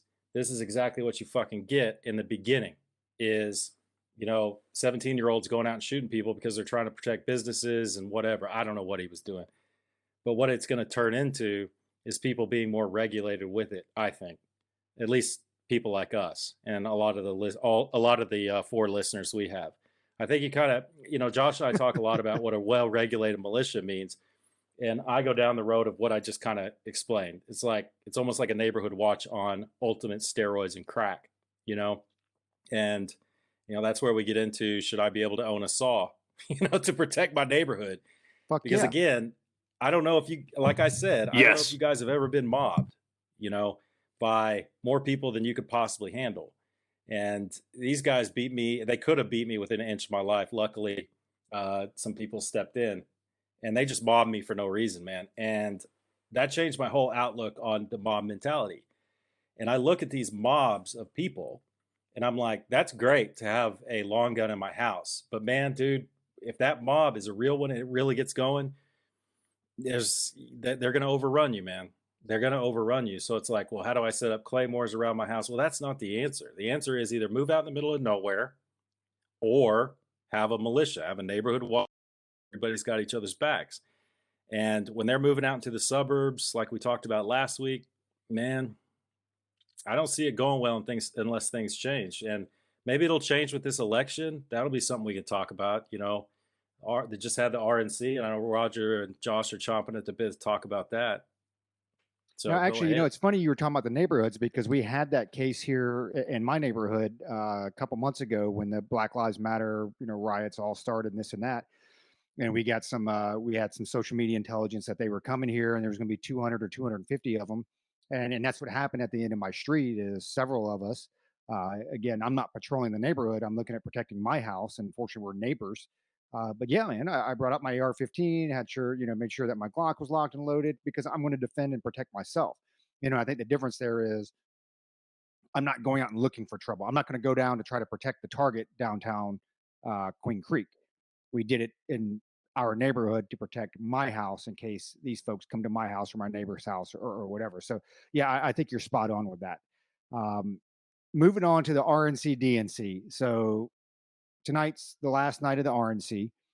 And Josh, I'll get your opinion on it. I'll kind of give you mine first since I've got the mic. But it all boils down to, I felt during the DNC, well, one, I don't know if the DNC actually watched their own convention. So even trying to be objective, and again, we all lean right, but I do try to watch this stuff, and I try to be objective with it. And I notice even with the media, when they played the DNC, I primarily watched a lot of it either online, whatever the hell channel 201 is on DirecTV, and through Fox News. And Fox News was very good not to provide any opinions or biased rhetoric before the event. When they were going to go in, they would drop in on whoever was speaking. They were like, okay, such and such is up. Boom, they would do that. And then after the speech was over with, they would bring in, their editorial staff and the pundits and this and that. And so there was very clear, okay, we have now transitioned from news to opinions, which I don't have a problem with that because that's why you watch the particular station that you watch. Totally different during the RNC, because I would tell you just like I think Matt Al was on there, they showed a couple clips. Every single time they popped over to an RNC feed, it was always preceded by, well, let's go watch this crazy shit or something to that extent. They obviously didn't say it, but there was obviously some opinion there. And then I think with Rachel Maddow, I think she actually cut the feed at one point to object to what the speaker was saying. And I forget who was speaking. So if one of you guys remember, you can say it, but it's she actually cut the feed. And it's like, man, they just can't get enough of themselves. So, it was two things. One, I noticed night and day the difference between me, and I get it, right? The media, you got left and right, everybody's a little biased. But I saw an immediate difference between the left and right just in the coverage of the two conventions. And the second piece was the overall flavor. It's the DNC was all gloom and doom, like we said. It was all gloom and doom versus what I saw in the RNC and what I've seen so far is a lot of optimism. And when I go back and listen to the pundits on the left, they all talk about, well, yeah, this is a very gloom and doom RNC. I'm like, which part of this is gloom and doom? Which part of this is pessimistic? Because I just haven't heard a lot of that. And it's like, you can be a little bit, off base or whatever, and people still buy into it. But when you're totally like 180, you're in that echo chamber Luke talks about. You're only talking about yourself. I mean, they were even talking about, what was the one guy that Madison Clawthorne, the paraplegic or whatever, that helped himself up to stand up for the Pledge of Allegiance, and the left immediately turned out and beat him up and said, you know what, that's disgraceful, because that guy, what he's trying to do is he's taking a passive jab at the folks that are taking a knee to the national anthem. I mean, that is literally what came out of that. I'm like, really? So to take the knee into protest has become the cause that everybody should, quote unquote, stand for, right? But not actually stand for the Pledge of Allegiance or the national anthem or whatever. But all in all, that was, I'll get into the speakers later after Josh and Luke talk a little bit, but all in all, that's kind of my take of it. So Josh, I don't know how much of the RNC you've been able to watch. You seems like you've been in the office a lot lately doing some, nation saving, operations or whatever, but what's your thoughts, what's your takes on it? And compare it to and compare it to the DNC that you Hey man, I get stuck in the office helping sergeant majors who don't know what they're doing. It first of all, story of my life. Major, story of my life. We'll go ahead and correct you on that. Story of my life, man. I guess they all need some guidance and someone to look up to. That's why they created warrant officers. So I watched. Again, like I tried to watch some of the DNC. It was super hard to watch. I watched probably like the first 8 minutes of it, and after that, I just caught. Honestly, like I caught the snippets on social media because I couldn't stomach the, again, like we talked about earlier, the rhetoric. So that, we talked about the rhetoric earlier in the DNC. You're right. It was just nothing about. It was all about how America's racist, and then America's full of good people. Right. So the DNC is like, America's, this country is inherently racist. That's why minorities can't get ahead. But the country's filled with good people. It's like, okay, that doesn't compute. But okay, I'll go with your message, right? And then they talked about how Joe Biden's gonna unify everybody, and he's a unifier, but the country's a bunch of racists. And so I just couldn't. I was like, okay, but so I watched some of the RNC, and I haven't watched everybody. I haven't watched all of it, but there was a couple of speeches that really, really stood out to me. One was Tim Scott, Absolutely. Right? So you have Tim Scott. Tim Scott's speech and him telling his story. Here's a guy. Everything that Biden and the Democrats have been saying about how systemically racist the country is. Tim Scott, by the Democrats' narrative, Tim Scott should still be on the plantation, right? He grew up in Charleston, South Carolina, and for those of you 4 people who listen, if any of you don't know, because you're stupid and you don't do any research and you don't educate yourself, the Civil War literally started in Charleston, South Carolina, right? For those of you who don't know where Fort Sumter is, it's in Charleston. It's in the Bay in Charleston, South Carolina, right? So here's a guy grew up Charleston, South Carolina, up until the when was the church shooting? That was what 2015, 2014, 2015, somewhere in there. When Dylan Roof killed those 8-9 people at the church. Absolutely horrific, right? Nikki Haley was the governor at the time, and Nikki Haley guided South Carolina through that. She was very poised. Yeah, the white chick, according to the one leftist.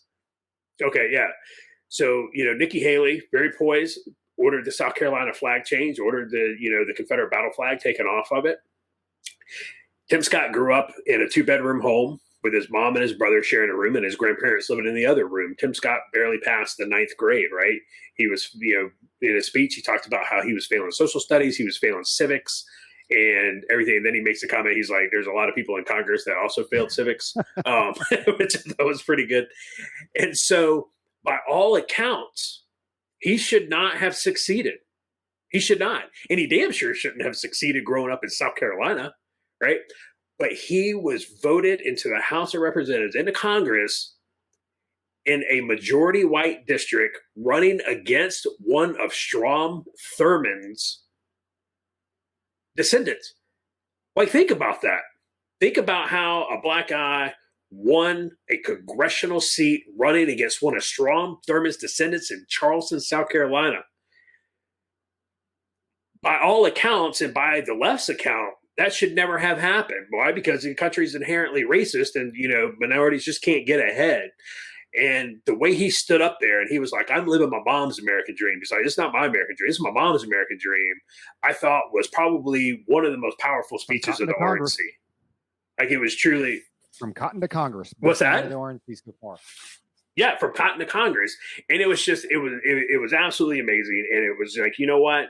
And I hope that the people out there, who continue with that victim mentality, I hope they watch that. I hope they realize, man, you know what?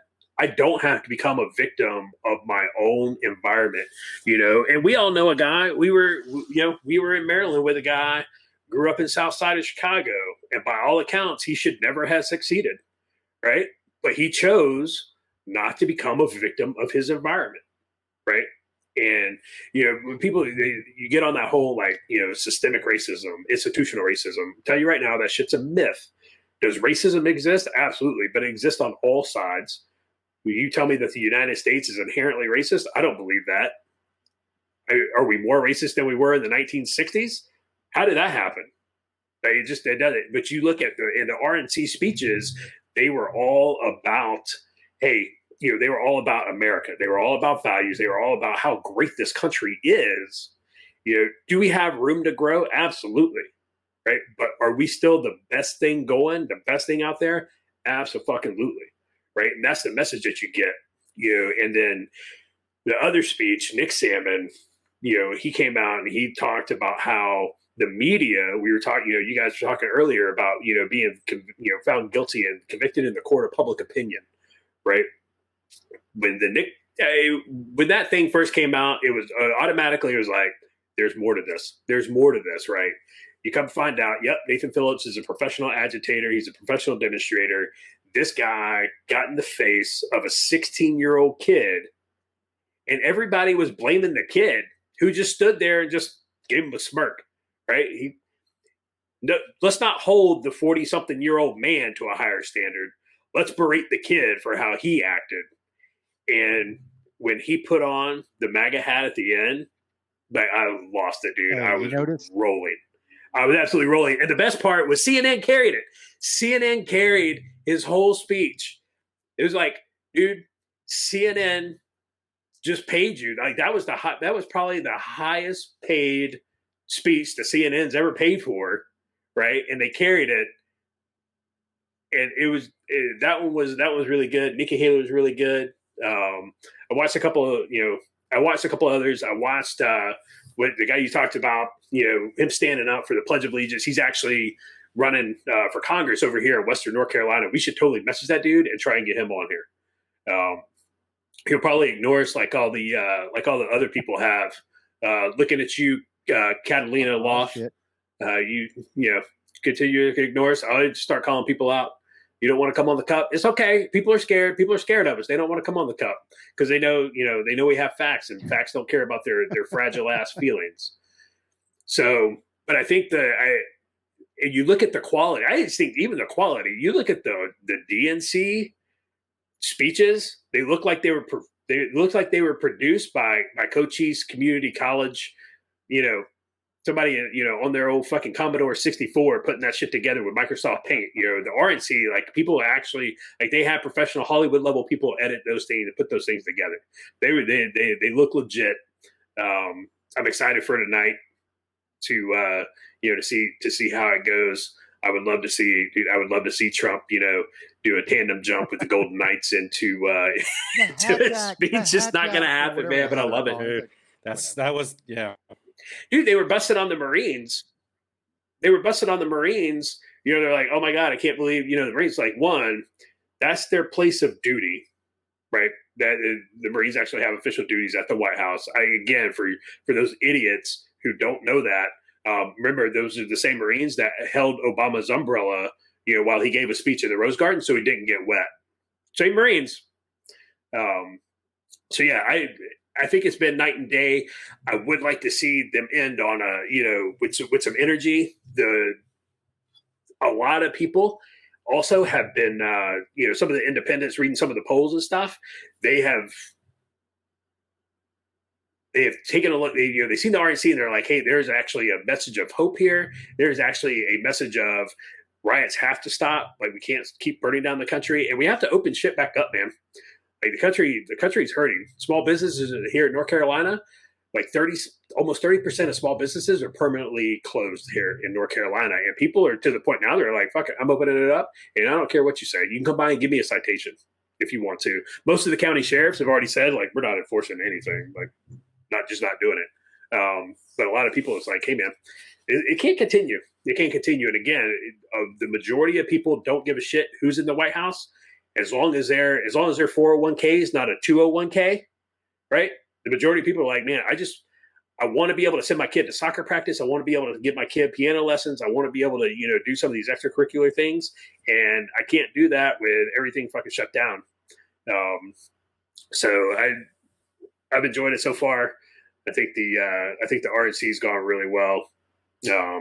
I don't know what Luke's thinking. I don't know if he gets it over there in Budapest. You guys that are getting the YouTube, which I'd encourage you to do, because we're all three good-looking guys. I'm sweating like the pig who knows his dinner, man. Or like Josh says, I'm sweating like Patrick Ewing in the fourth quarter. Dude, it is hot down here in my studio. But I'll tell you what, I'm going to beat Roger the punch. I know Roger wanted to say this. You brought up Nick Sandmann. He's, you know who Kyle Rittenhouse's lawyer is now? Same lawyer that Nick had. Yeah, he took the case. Oh, but, shit, I didn't know that. So it's like, Jesus, man, CNN better stop covering this Instamatic. Actually, what I was going to say was I didn't know about the lawyer. I just heard about that. What I was going to say was, because I think his first lawsuit, he settled for like $250 million is what the figure that's out there. I did notice this. Not one of the media companies on the left that covered that speech had anything to say about it. They were just like, so we have a $250 million bill, so shut the fuck up. And so next we'll go on to, nobody had nobody say anything bad about this kid because we can't afford another lawsuit. He looked a lot older. I'll say that. He's matured. He almost didn't look like the same kid to me, but I'm with Josh when he put on the hat. It's like, God, Trump is an absolute master of the troll. I mean, good Lord. I mean, all this Hatch Act stuff. I mean, in the media. What's funny is the media, the way they're reacting, they know he's trolling him, and they can't stop themselves. Jim Acosta, I could go off on that. Trump totally got him, but I'll stick to the RNC right now. Oh, my favorite speech by far, Kimberly Guilfoyle, baby. Did you guys see that? That shit, man, I was like, good Lord. And that was the first day. And I'm like, oh God, well, I guess they're bringing the energy. I haven't got to watch it live. Mainly I'll watch the speeches I, think are going to be good, or the ones Roger and Josh said were good the next day. Watch them on YouTube or something. What stuck out to me, a few things. I'm with you guys. I think all the speeches that Josh mentioned, I thought were good. The speech that really struck a chord with me, mainly because I like the dude so much. He is an absolute madman. Is Rick Grinnell. He was a ambassador to Germany, and then he was the acting director of national intelligence for a little while. And he's openly gay. He's very proud of that, and he is very conservative leaning, or he's very Republican, I should say. And the way he acted in Germany, it was just awesome. Watching him tie the Germans in absolute knots, because it was just classic. So I really like Rick Grinnell. I liked what he said. It was a kind of a message of hope. He was saying that, and he made a case for everything he said. He's a very smart guy. He's saying that Trump is the most pro-gay president, in his lifetime. And he was bringing up the stuff that Joe Biden said over the years. It's like, poor Joe Biden, right? Because he's been in for 47 years, and he said some stuff that along the way, you can't take that back. The only thing you can do if you're Joe Biden is like, well, times were different then, and I have a different mindset now. Well, that's not a winning thing to say.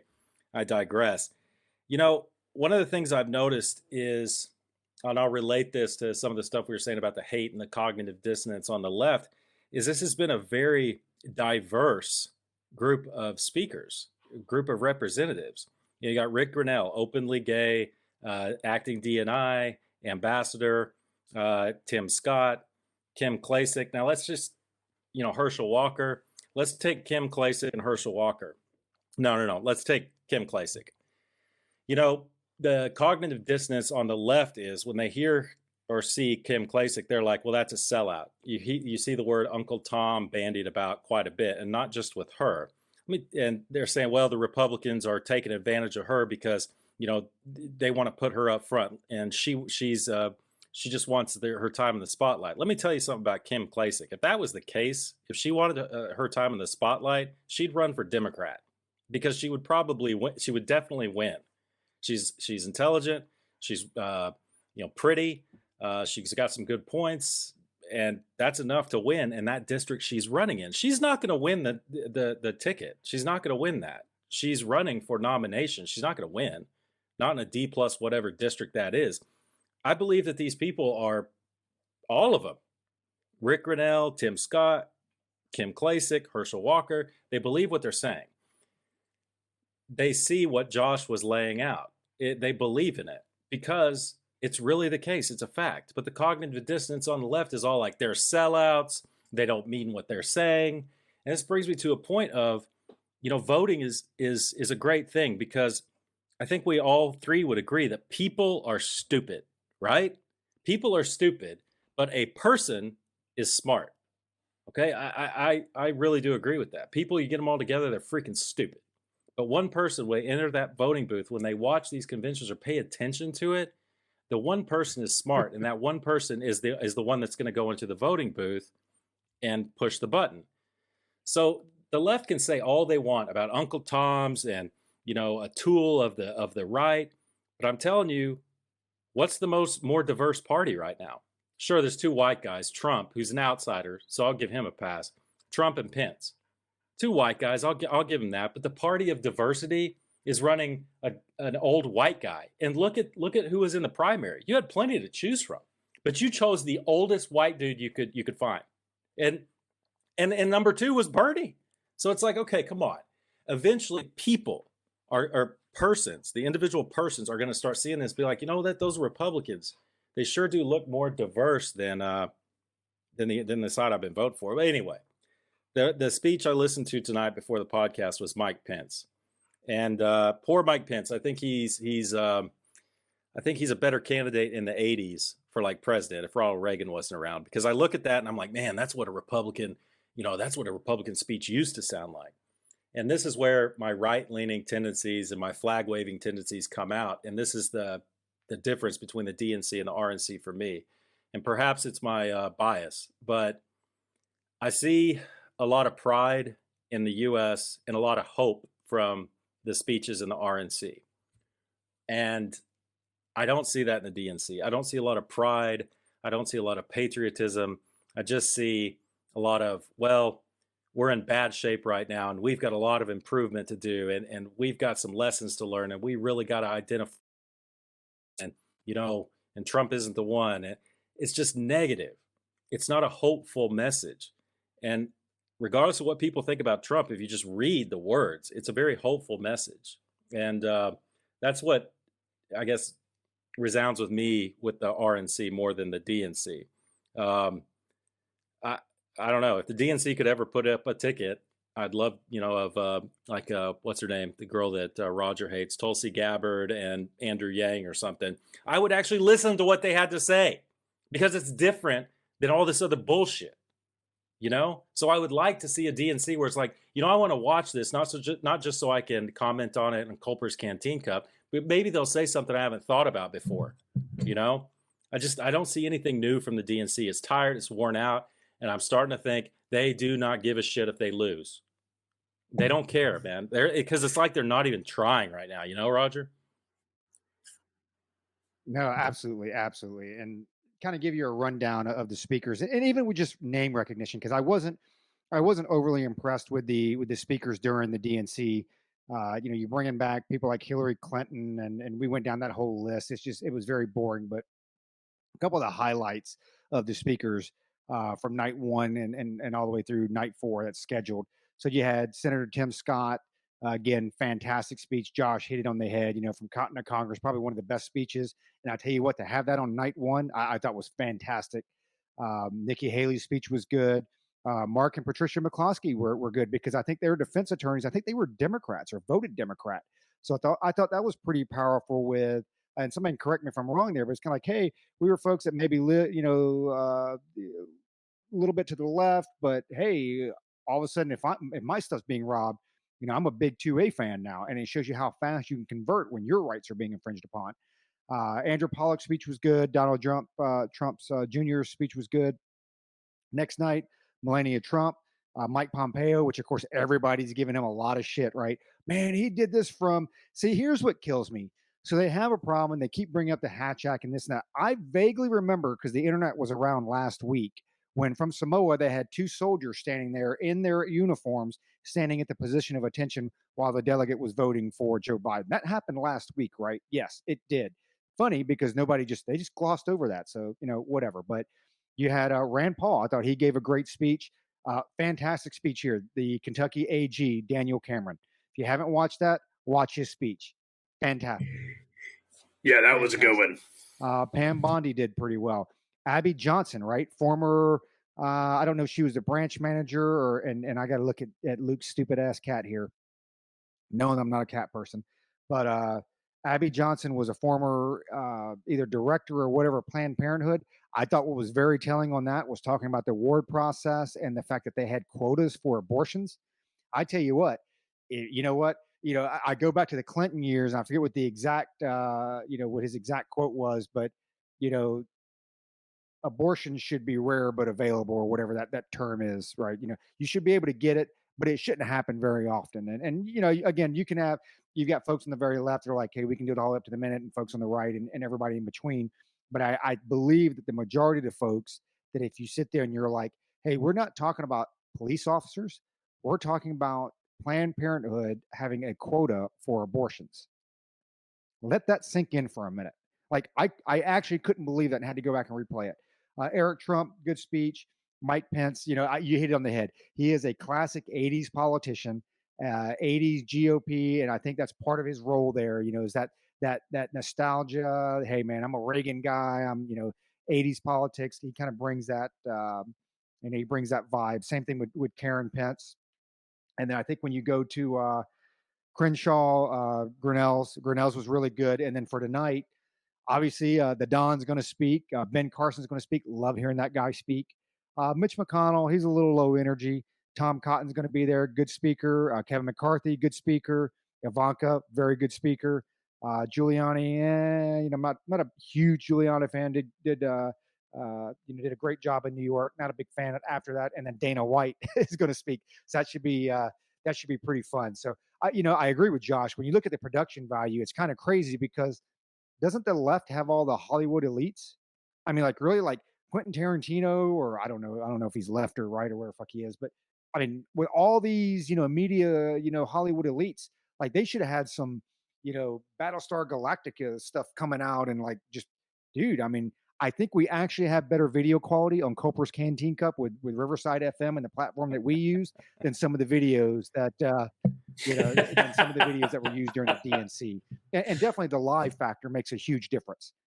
And I think you can get away with a lot of mistakes and grooming statements live that you can't get away with when you're doing, the video piece or what have you.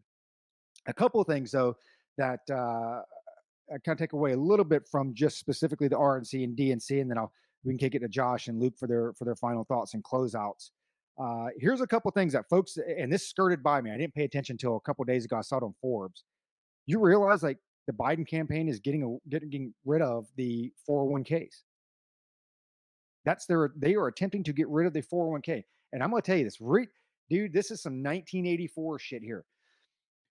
So they're talking about his retirement-related policy proposal, specifically those of the Unity Task Force, okay, which just released its final document. One of the items in that document and on the Biden campaign website is a promise to equalize the network of retirement savings tax breaks. Okay, now you can go Google all that stuff and take it for what it's worth. But there's a Forbes article on it talking about reducing total available pre-savings from $51,000 down to $20,000, expanding the currently relatively small savers credit, wholly removing any tax benefit retirement savings and provide a credit 25% instead. I mean, dude, it goes line by line, and everybody, no matter what side of the aisle. So basically, here's what he's saying. What he's trying to put in people's minds is that the less fortunate don't have the ability to save as much as the more fortunate. So we're just going to take away the fortunate's ability to save it all, to equalize that. That's how you make it That's equal. totally socialist. That's totally socialist. Absolutely. That's 100% so. Yes, it goes back to that is. I would say that is why people don't realize. I made this comment earlier today on Facebook, and some people were like, "Well, no, it's not. I don't know what you mean." What we're seeing with the left and the BLM and everything. This is not a race war. This is a class war disguised as a race war, right? This is an absolute class war, and shit like that right there. Go ahead and vote for the Democrats, because if we talk about the silent majority, we talk about that group of folks who just want to be left alone, man. John Rambo just wanted a sandwich, just wanted a haircut, just wanted to be left the fuck alone, man. That's all he did. So all he wanted was to be left alone, and wait until the people who just want to be left alone get involved. Then we're gonna have then people are gonna see real bloodshed. Then this is when you're gonna see cities start. Shit's gonna be like I Am Legend, right? Like, you don't go out at night. You can't. Keep going. I didn't mean to interrupt you. You're absolutely right. Yeah. And you made a comment earlier today on social media about, well, I'll just lower my expectations then. We were joking, and he threw some stuff out there, and he's like, I'll just lower my expectations. And that's exactly what's happening. We just lower the standards. It's like Army recruiting versus Marine Corps recruiting. And, I'll give the Marine Corps their credit on this. They never lowered their standards. When times got tough, hey, man, Army, we were the first ones like, how many felonies you got? One, that might be waiverable. I might be able to get you in on one, right? Because what we did was we lowered the standards, and that's what this is doing here. We're not raising those that are less fortunate up. No, we're just going to get rid of the ability of the fortunate to be the fortunate, because, like Luke said, socialism, everybody will just be the same. We'll just bring the top down, and then everybody's the same. That's working out pretty well for North Korea, from what I hear. Which, by the way, the rumor is that he's in a coma. That Kim Jong-un is in a coma. So you guys can chat about that for a second. But the last thing that I have, and this was pretty funny, I'm waiting to see what the Biden campaign comes back with, because I think, as we know, the polls are getting tighter, and Biden's got to come out, right? I mean, he's got to come out. Even today with the speech, it was Kamala Harris. It wasn't even Biden. So it was like, where's Biden? But did you see where Donald Trump came out and said, we need to drug test before the before the debates?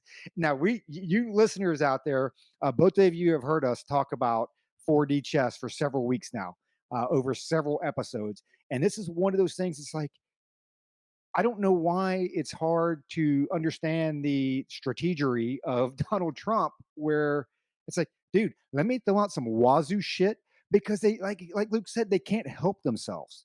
They can't help themselves. So they grab onto that thing like a little pit bull, and they just can't get rid of it. It's like, dude, he has thrown that shit out there because you're going to go chase that. And while you're spending time debating on whether you should or shouldn't do a drug test before a fucking debate, right? He's going to go off and do something else and make something else happen, and he's going to execute. And that's what he's done for 4 years now. But my final take on all this stuff is, and I said it last week, and I think as we see the polls just inch closer, which we knew they were going to anyway, and I've actually broken it down a little bit more when I go to 538 and a couple of these other Real Clear Politics or whatever. When you take a look at polls, I disregard all the registered voters. I strictly look at just the likely voters. And when you look at those things are close, man. Those things are close. And I don't know how much longer Joe Biden can go without visiting these states, because I think, in my opinion, that's exactly why Hillary Clinton isn't the president right now. She's not the president because she didn't go out there and beat up the campaign. And so as I see Trump out there day after day, and I think reasonably, unless he just F bombs everybody, which it might actually even give him a bump in the polls, but he'll probably get a pretty decent RNC bump, and it'll even out. Obviously with the DNC, and then now we get down to the home stretch here and see how it works out. But we totally have to see. I think we totally have to see Biden get out there, and then talking about what Luke mentioned earlier today with Nancy Pelosi. I mean, I'm a firm believer they got to debate. They're going to debate. They're going to debate. They're going to debate. And I think Luke's full of shit and Josh is full of shit. But then you had rhetoric a couple weeks ago. Well, Joe Biden shouldn't debate. Okay. And then I was like, okay, well, you can make that, you can make that argument as a pundit because he's so high up in the polls. Now the polls are getting closer, and you've got the Speaker of the House saying, well, I wouldn't debate. I mean, they won't even call him the president, which I have a problem with, first of all. But coming out saying, well, I wouldn't debate him. He shouldn't debate him. And then she went on her little spiel. So I'm like, man, are you guys onto something? I mean, does this continue to go forward with some traction is there going to be a debate? Because the last thing that I heard now, and this was always my take on it, was that they were going to debate. And if they didn't, it would be because of some stipulations they couldn't come to agreement on. And the latest one that I heard was Joe Biden wants to sit down and debate, and Donald Trump wants to stand up during the whole debate. So now there's a fourth debate that they're talking about. And Trump is like, no, we're not sitting down. We're going to stand up. So, that along with the drug test, it's 4D chess, I think is beautiful. I'm kind of curious to see where this drug test thing goes, because he was like, well, I've watched Biden, and Biden's an idiot. But what he did during that one debate with Bernie Sanders, he's like, yeah, you can't do that. You have to have some performance enhancing, or I guess we'll call them DEDs, debate enhancing drugs or whatever. So anyway, that's my thoughts on it. I'll kick it over to Josh. I gotta go. No. I gotta cut in, Josh. Go. I'm going because I got to dovetail on this. I got to dovetail on that because, man, and then Josh. Sorry, I'm on Josh's ass tonight. Have y'all noticed that? I'm just trying to poke at. I don't even know what it is. Well, you did call us stupid, because you notice how Luke said, and this was his passive aggressiveness, because he was like, a person is smart. So I think what he's saying is he's smart and Josh and I are stupid. Y'all are stupid. Maybe we are stupid because it took us a couple minutes to wait a minute. I think he just called us stupid. But, anyway. People, I'm a person. So the 4D chess thing, look at that. Let's break down the drug thing. I was explaining this to somebody today. I'm like, that is absolutely the 4D chess troll, because number one, he says it. I think we should drug test, because Trump looks at a lot of news. I think we can all agree with that. Joe Biden says he watches too much. I think Bill Clinton says he watches too much, whatever. Donald Trump knows that a lot of people are accusing him of taking methamphetamine, right? Yeah, they have. That's been a rumor. The speech from Joe Biden the other night, he was definitely on his game. So Trump's like, first, let's do a drug test. Everybody thinks, oh, that's just Trump. But what's Biden supposed to say? This is another way Trump is trolling Biden, because Biden's like, come on, take a drug test. What are you, a junkie? Come on, man. You remember that, Josh? Dude, he's trolled him on that. Biden can't say no, because then it makes him seem like he is. And Trump is saying, hey, all you people who are trolling me saying I'm on meth, I'm going to take a drug test. It's ultimate. Now, here's another piece of 4D chess that you guys probably aren't tracking. And this, I was looking at, I was like, I always sell Trump short. I'm like, no way he's this crafty. No way. But so they're talking to Jared Kushner today. And, Jared Kushner is Trump's little bag man. They're talking to Jared Kushner, and he's making comments about the NBA. And he's saying, they're very fortunate to be in a position where they can take a night off work. So they start asking him, they're like, well, you're rich, and, LeBron James is saying this. And he's like, well, if LeBron James wants to call the White House, and this was like 4 hours ago when this happened, this press conference, I think, 4 or 5 hours ago. And this was when the NBA was still on strike, right? So they have this press conference, and Jared Kushner says, hey, if LeBron James wants to reach out to the White House, I'll be happy to, point him in the right direction and talk to him. And they said, Roger's nodding his head. He knows. And they said, well, have you reached out to LeBron James? He goes, I haven't, but I will right after this press conference. And lo and behold, like an hour and a half or 2 hours ago, before we started this podcast, the NBA is like, yeah, our strike is over. We're going to start playing again. Or a lot of teams did. And it's like, what the fuck? What is going on? It's like, man, it's like 40, 60 chess. It's like, man, Trump is playing on a whole different level. So it's just fun to watch for me. My sad story is a few months ago, I was halfway invited to go to the RNC when they thought it was going to be in Charlotte, I think. And I was really looking forward to that. And a good, close, generous friend of mine had said he'd take me. And I was so looking forward to that. But then when COVID hit, it's like, that ain't going to happen. So my buddy, my good friend, is going to be on the house front lawn of the White House for Trump's speech. And we're going to record that. And John, hope you listen one of these days. He's a little bit of an old timer. He doesn't know what podcasts are, but I'll get him to listen and give him a shout out. And I'm happy for him that he gets to be there. The Hatch Act with Pompeo. I don't know how he's going to get out of this one, man, because it's pretty clear. I mean, you can't. He's in Jerusalem. He's on a worldwide tour, and I mean, it's pretty clear for State Department. I don't know for the department head, but if you're TDY, you can't make any statements. But anyway, it's going to be interesting to see how they get out of that one.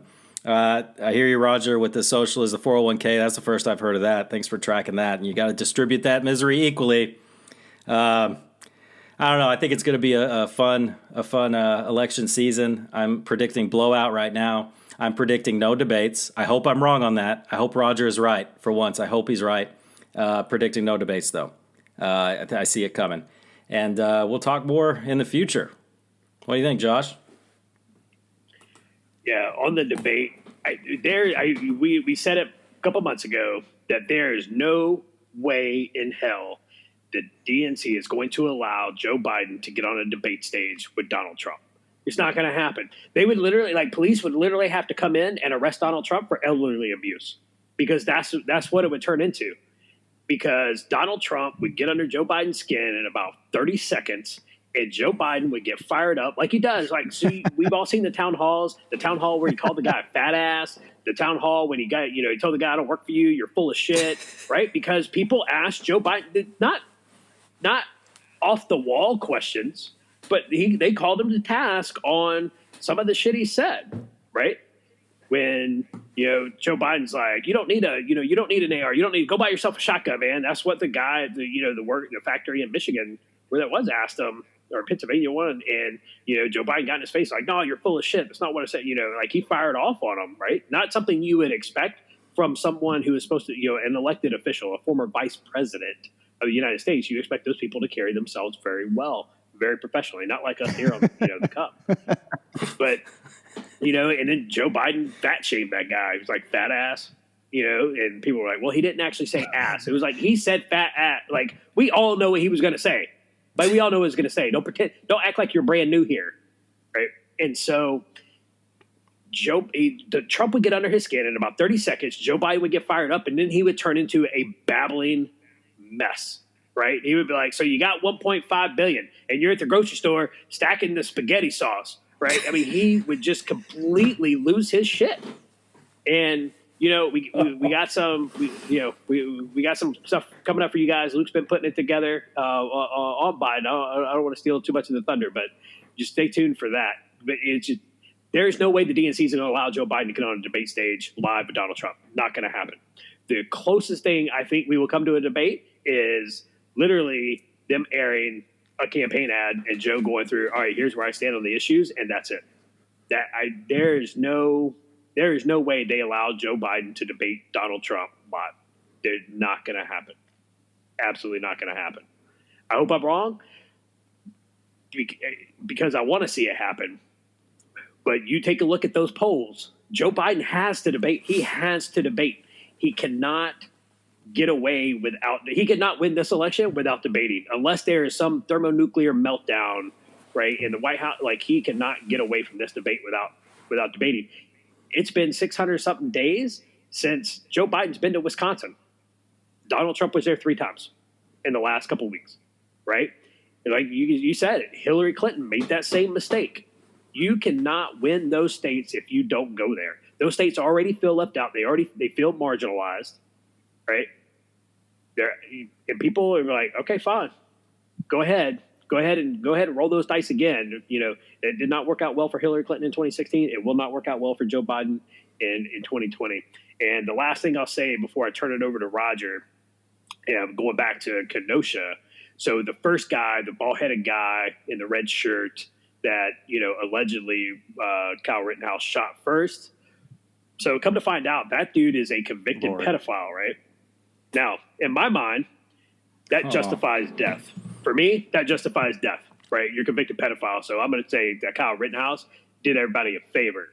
And that guy went out just like he was living, chasing minors. Oh, God. So with that, I'm going to throw it over to Roger and let Roger close us out. YouTube's going to shut us down. YouTube's going to, well, they might shut us down, not necessarily for content, but just a lack of viewers. They're like, hey, this shit ain't free with, no, you're taking up bandwidth here. We need to save it for somebody else. But that's going to do it for this episode of Culper's Canteen Cup. I do want to say that, one, I know this is a long one, but next week's is going to be very important. Because I think we're at the end of the weight loss challenge, right? I mean, this is where this is where shit gets real. So we talked a little bit about, we had an episode on PEDs earlier. We talked about some methamphetamines a little bit. I gave some recruiting tales or whatever. This is where shit is about to get real because now everybody's like, oh shit, I got like a week. So we'll see crunch time happen here. And, I'm waiting for the DMs, but we want to thank everybody out there for listening. We started off a little bit and forgot to mention the guy who, provides and continues to provide our intro music. So Carlton Zeus, I'm listening to more and more of his music, starting to dig it more because I hear it more. But definitely check him out on Apple Music or go to www.carltonzeus.com. Again, thanks to everybody out there for continuing to listen. And we just, hey, keep your canteen cups tightly secured. And for you YouTube viewers out there, your freemium content that's not crappy, because Luke said it's not crappy, starts now. With his middle finger, or no, I'm sorry. Okay, is the deuce because it looked like the middle finger because we can only see the first. So the Hatchack thing, they were talking about that last night, and they were like, "Well, no, because during that segment he was on his personal time." Yeah, but he's TDY. I mean, I don't know how TDY. Oh fuck! Put your plate in. No, yeah, I was reading that today, and I was reading about the Hatch Act, the State Department guidance on the Hatch Act, and it's very clear, man, if you're TDY, but I don't know how that works for... I'm sure he planned it out. Pompeo's a career guy. I mean, he's a career guy. He's not that stupid. So he probably worked something in like where the TDY ended at this point, and he's not getting paid. He's getting prorated, and per they did diem or that something. With the naturalization ceremony where... it was recorded and they played it, and that's how they were differentiated. They're like, well, no, we can't do this live, but we can record it, and then the campaign can use it. I mean, dude, yeah, you're right. I mean, he's a career. He's not stupid. It's like, oh yeah, that wasn't live. That was recorded, and we can use it how we want to. And then, like I said, with the Pompeo thing, they're like, well, no, he was on his free time. So you're absolutely right. TDY stopped for that day. He's on his own dime now. We're not paying for per diem. This is just his dude, and now he's given the opinions of Mike Pompeo. Hey, leaving conjunction with TDY is a beautiful thing. Yeah, and what's funny is up at where I work, no one said anything about it. So, and word gets around. It's a small department, as you know, and I think that somebody would have said something about it. I think word got around. I think he got around it somehow. That's what I'm saying. Otherwise, they would have been talking about it up at the embassy, and a memo would have gone out.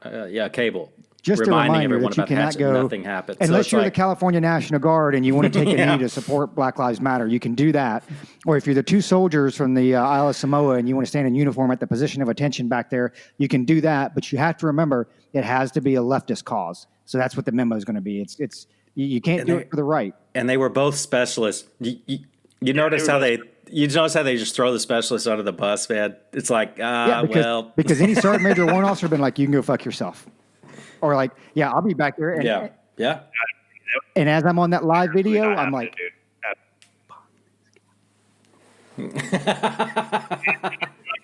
dude, like I'm going back to SEER school, like trying to show everybody I'm under duress. And, I'm hungry. My stomach hurts. Where's Luke? Have you seen Roger? I need to make sure Roger's okay. The whole Hatch Act, they're grasping at straws. And you know what?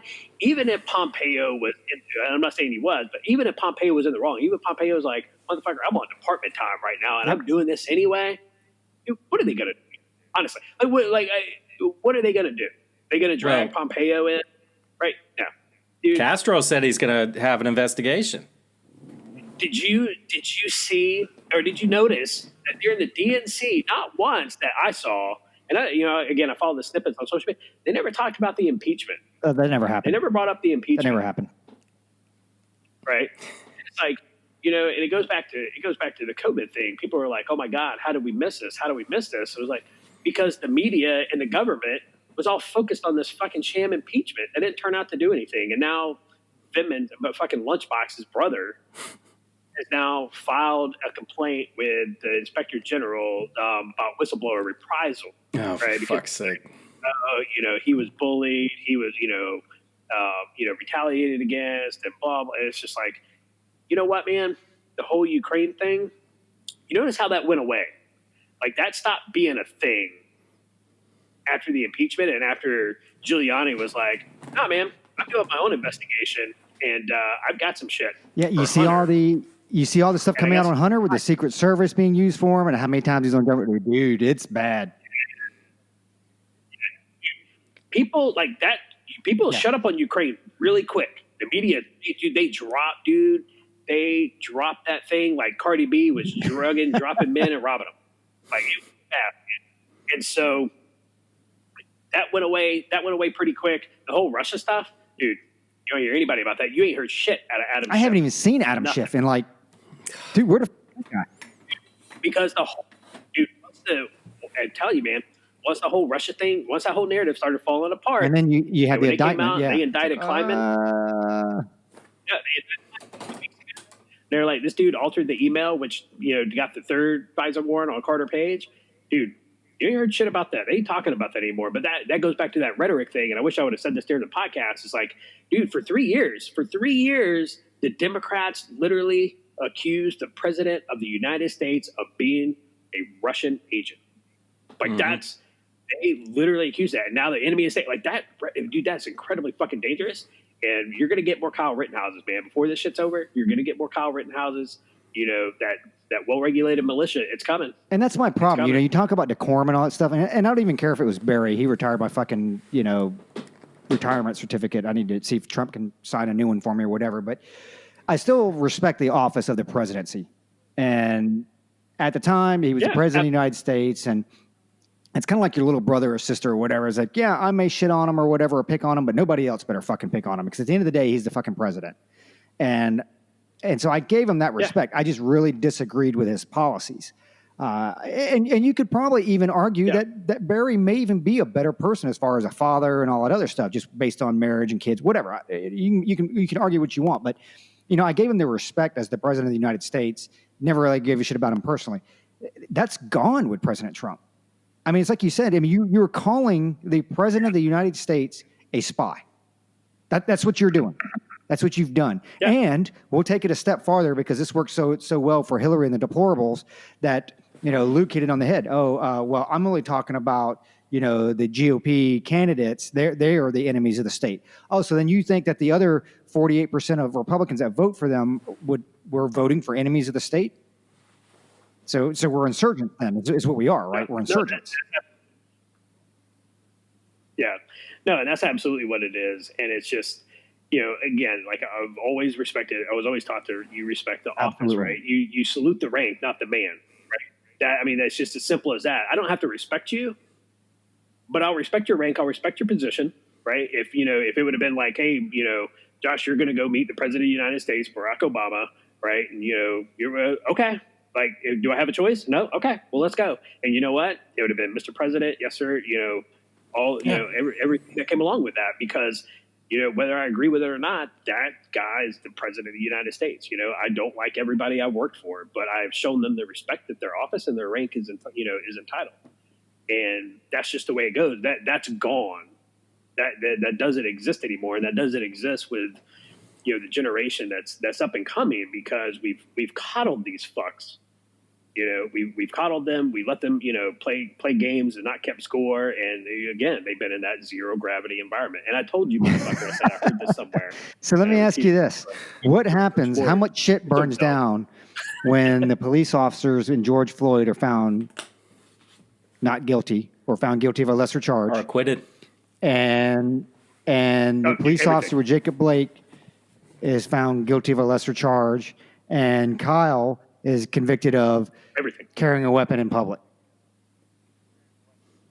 Dude, everything is going to burn. And again, we kind of talked about it. It's one of those things. It's like, I don't think the Kyle Rittenhouse charge was intentional. That overcharging, I don't think that was intentional. I think that was, they were just knocking down 50-meter targets. They were just, backpedaling, like, we got to get something out there.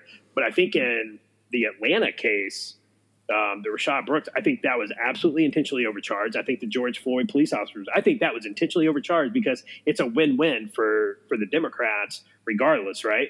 It's a win if they get it. Hey, man, look what we did. And if they don't get it, be like, oh, the system's rigged. See, it's systemic racism. So check this out. Did you see the new news on Breonna Taylor? So go ahead, but I heard something today from a very credible source that she may have been. So the Louisville Metropolitan Police Department released a report this week providing more details about the data. What's in the report?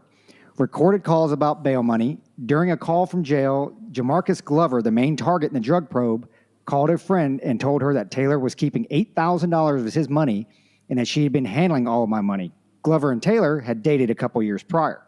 In January, in another call from jail, Glover called Taylor to ask her to arrange for obtaining bail money from a mutual associate. Taylor posted bail for Glover twice in 2017. There were 27 calls from Glover to Taylor while he was in jail at various points from January 2016 through January 2020. Glover and Taylor seen leaving the alleged drug house together. Police reportedly observed Taylor and Glover visiting a known drug house together on February 13th. And then it goes on and on and on and on and on or whatever. Dude, it goes back to what we said, and we even said on here, it just sounded all bad up front. But it's like, man, I tell you what, let the facts come out. Because once these fucking facts come out, it's like it may not be what you think, what everybody portrays it to be. But the news cycle is so short, and it's like nobody gives a shit about what you just said. I'm like, that blows my fucking mind. No, and it was 25 hours ago it was released, and you haven't heard anything about it. Hey, so two things. One, so I heard today from a very credible source, police officer who's tied into the police officer network, one, that Breonna Taylor, she why she got fired from being the ambulance driver or whatever she was? Because she was dealing drugs out of the ambulance. And this makes sense. And two, she was the shooter. She was the one that started shooting when they did the no knock. She went shot in her bed. So again, that's coming from the police community that's tied in with, the thin blue line. I don't know how true that is. The dealing drugs from the ambulance, very plausible, especially with that right there. They were, definitely into the. So I think Luke is playing some 4D chess. Because what he's doing is by sweating during this recording, he's losing weight, and he's losing weight right in front of you. And you don't even fucking notice it, Josh. You don't even notice it. Yeah, it's like a. So he's like, you know what? We're gonna sit here and do this recording. Hey man, I'm gonna tell you right now, Luke. Just give me half that bottle, man. Just give me half that bottle, because you're winning this thing. I'm telling you right now. I'm not psyoping you. I'm telling you, you're winning this. We'll see. Luke is in the hot box. My wife's birthday is Sunday. I'm gonna have to have birthday cake. Dude, you can. Now we still have the contingency that if both of you get fatter, that I get the bottle, right? Yeah, that's true. All right. Yep. Josh, look at the bright side, man. I mean, you could just hold the if I did win, you could just hold the bottles and you could fill them up with whatever you wanted, and I'd be like, "Hey, just put some Bushmill in there." He's like, "Fuck yeah, man, this shit's good." Yeah, this tastes just good, bro. I'll put the Kool-Aid rye in there. He'll get all emotional. They will hype him up. Man, I love you guys. Right, yeah. No, man, I think you're winning. So I ordered I'm getting a heavy bag for the garage. I'm getting one of those freestanding heavy bags to go along with the squat rack, man. Just go out there and do like 20 minutes in the morning. Just get on that heavy bag. We bought one for my boy. You put sand in the base or whatever. Yeah, it's pretty legit. Yeah, I looked at the hanging ones and the rafters in the garage. Like it would take it, man. But dude, just the torque on it going back and forth and the rattling in the house and stuff. It was like I just get the freestanding one, fill the sand with base and and go all Absolutely. Josh on that thing. So, all righty. So for the YouTube viewers out there, again, thanks for watching. It's kind of crazy because we don't really plug or market the YouTube piece at all because it's so, as you've noticed, probably with our sound quality and video, it just kind of hops back and forth as we trial and error this thing. But we're actually getting some viewers out there. So, we appreciate everybody.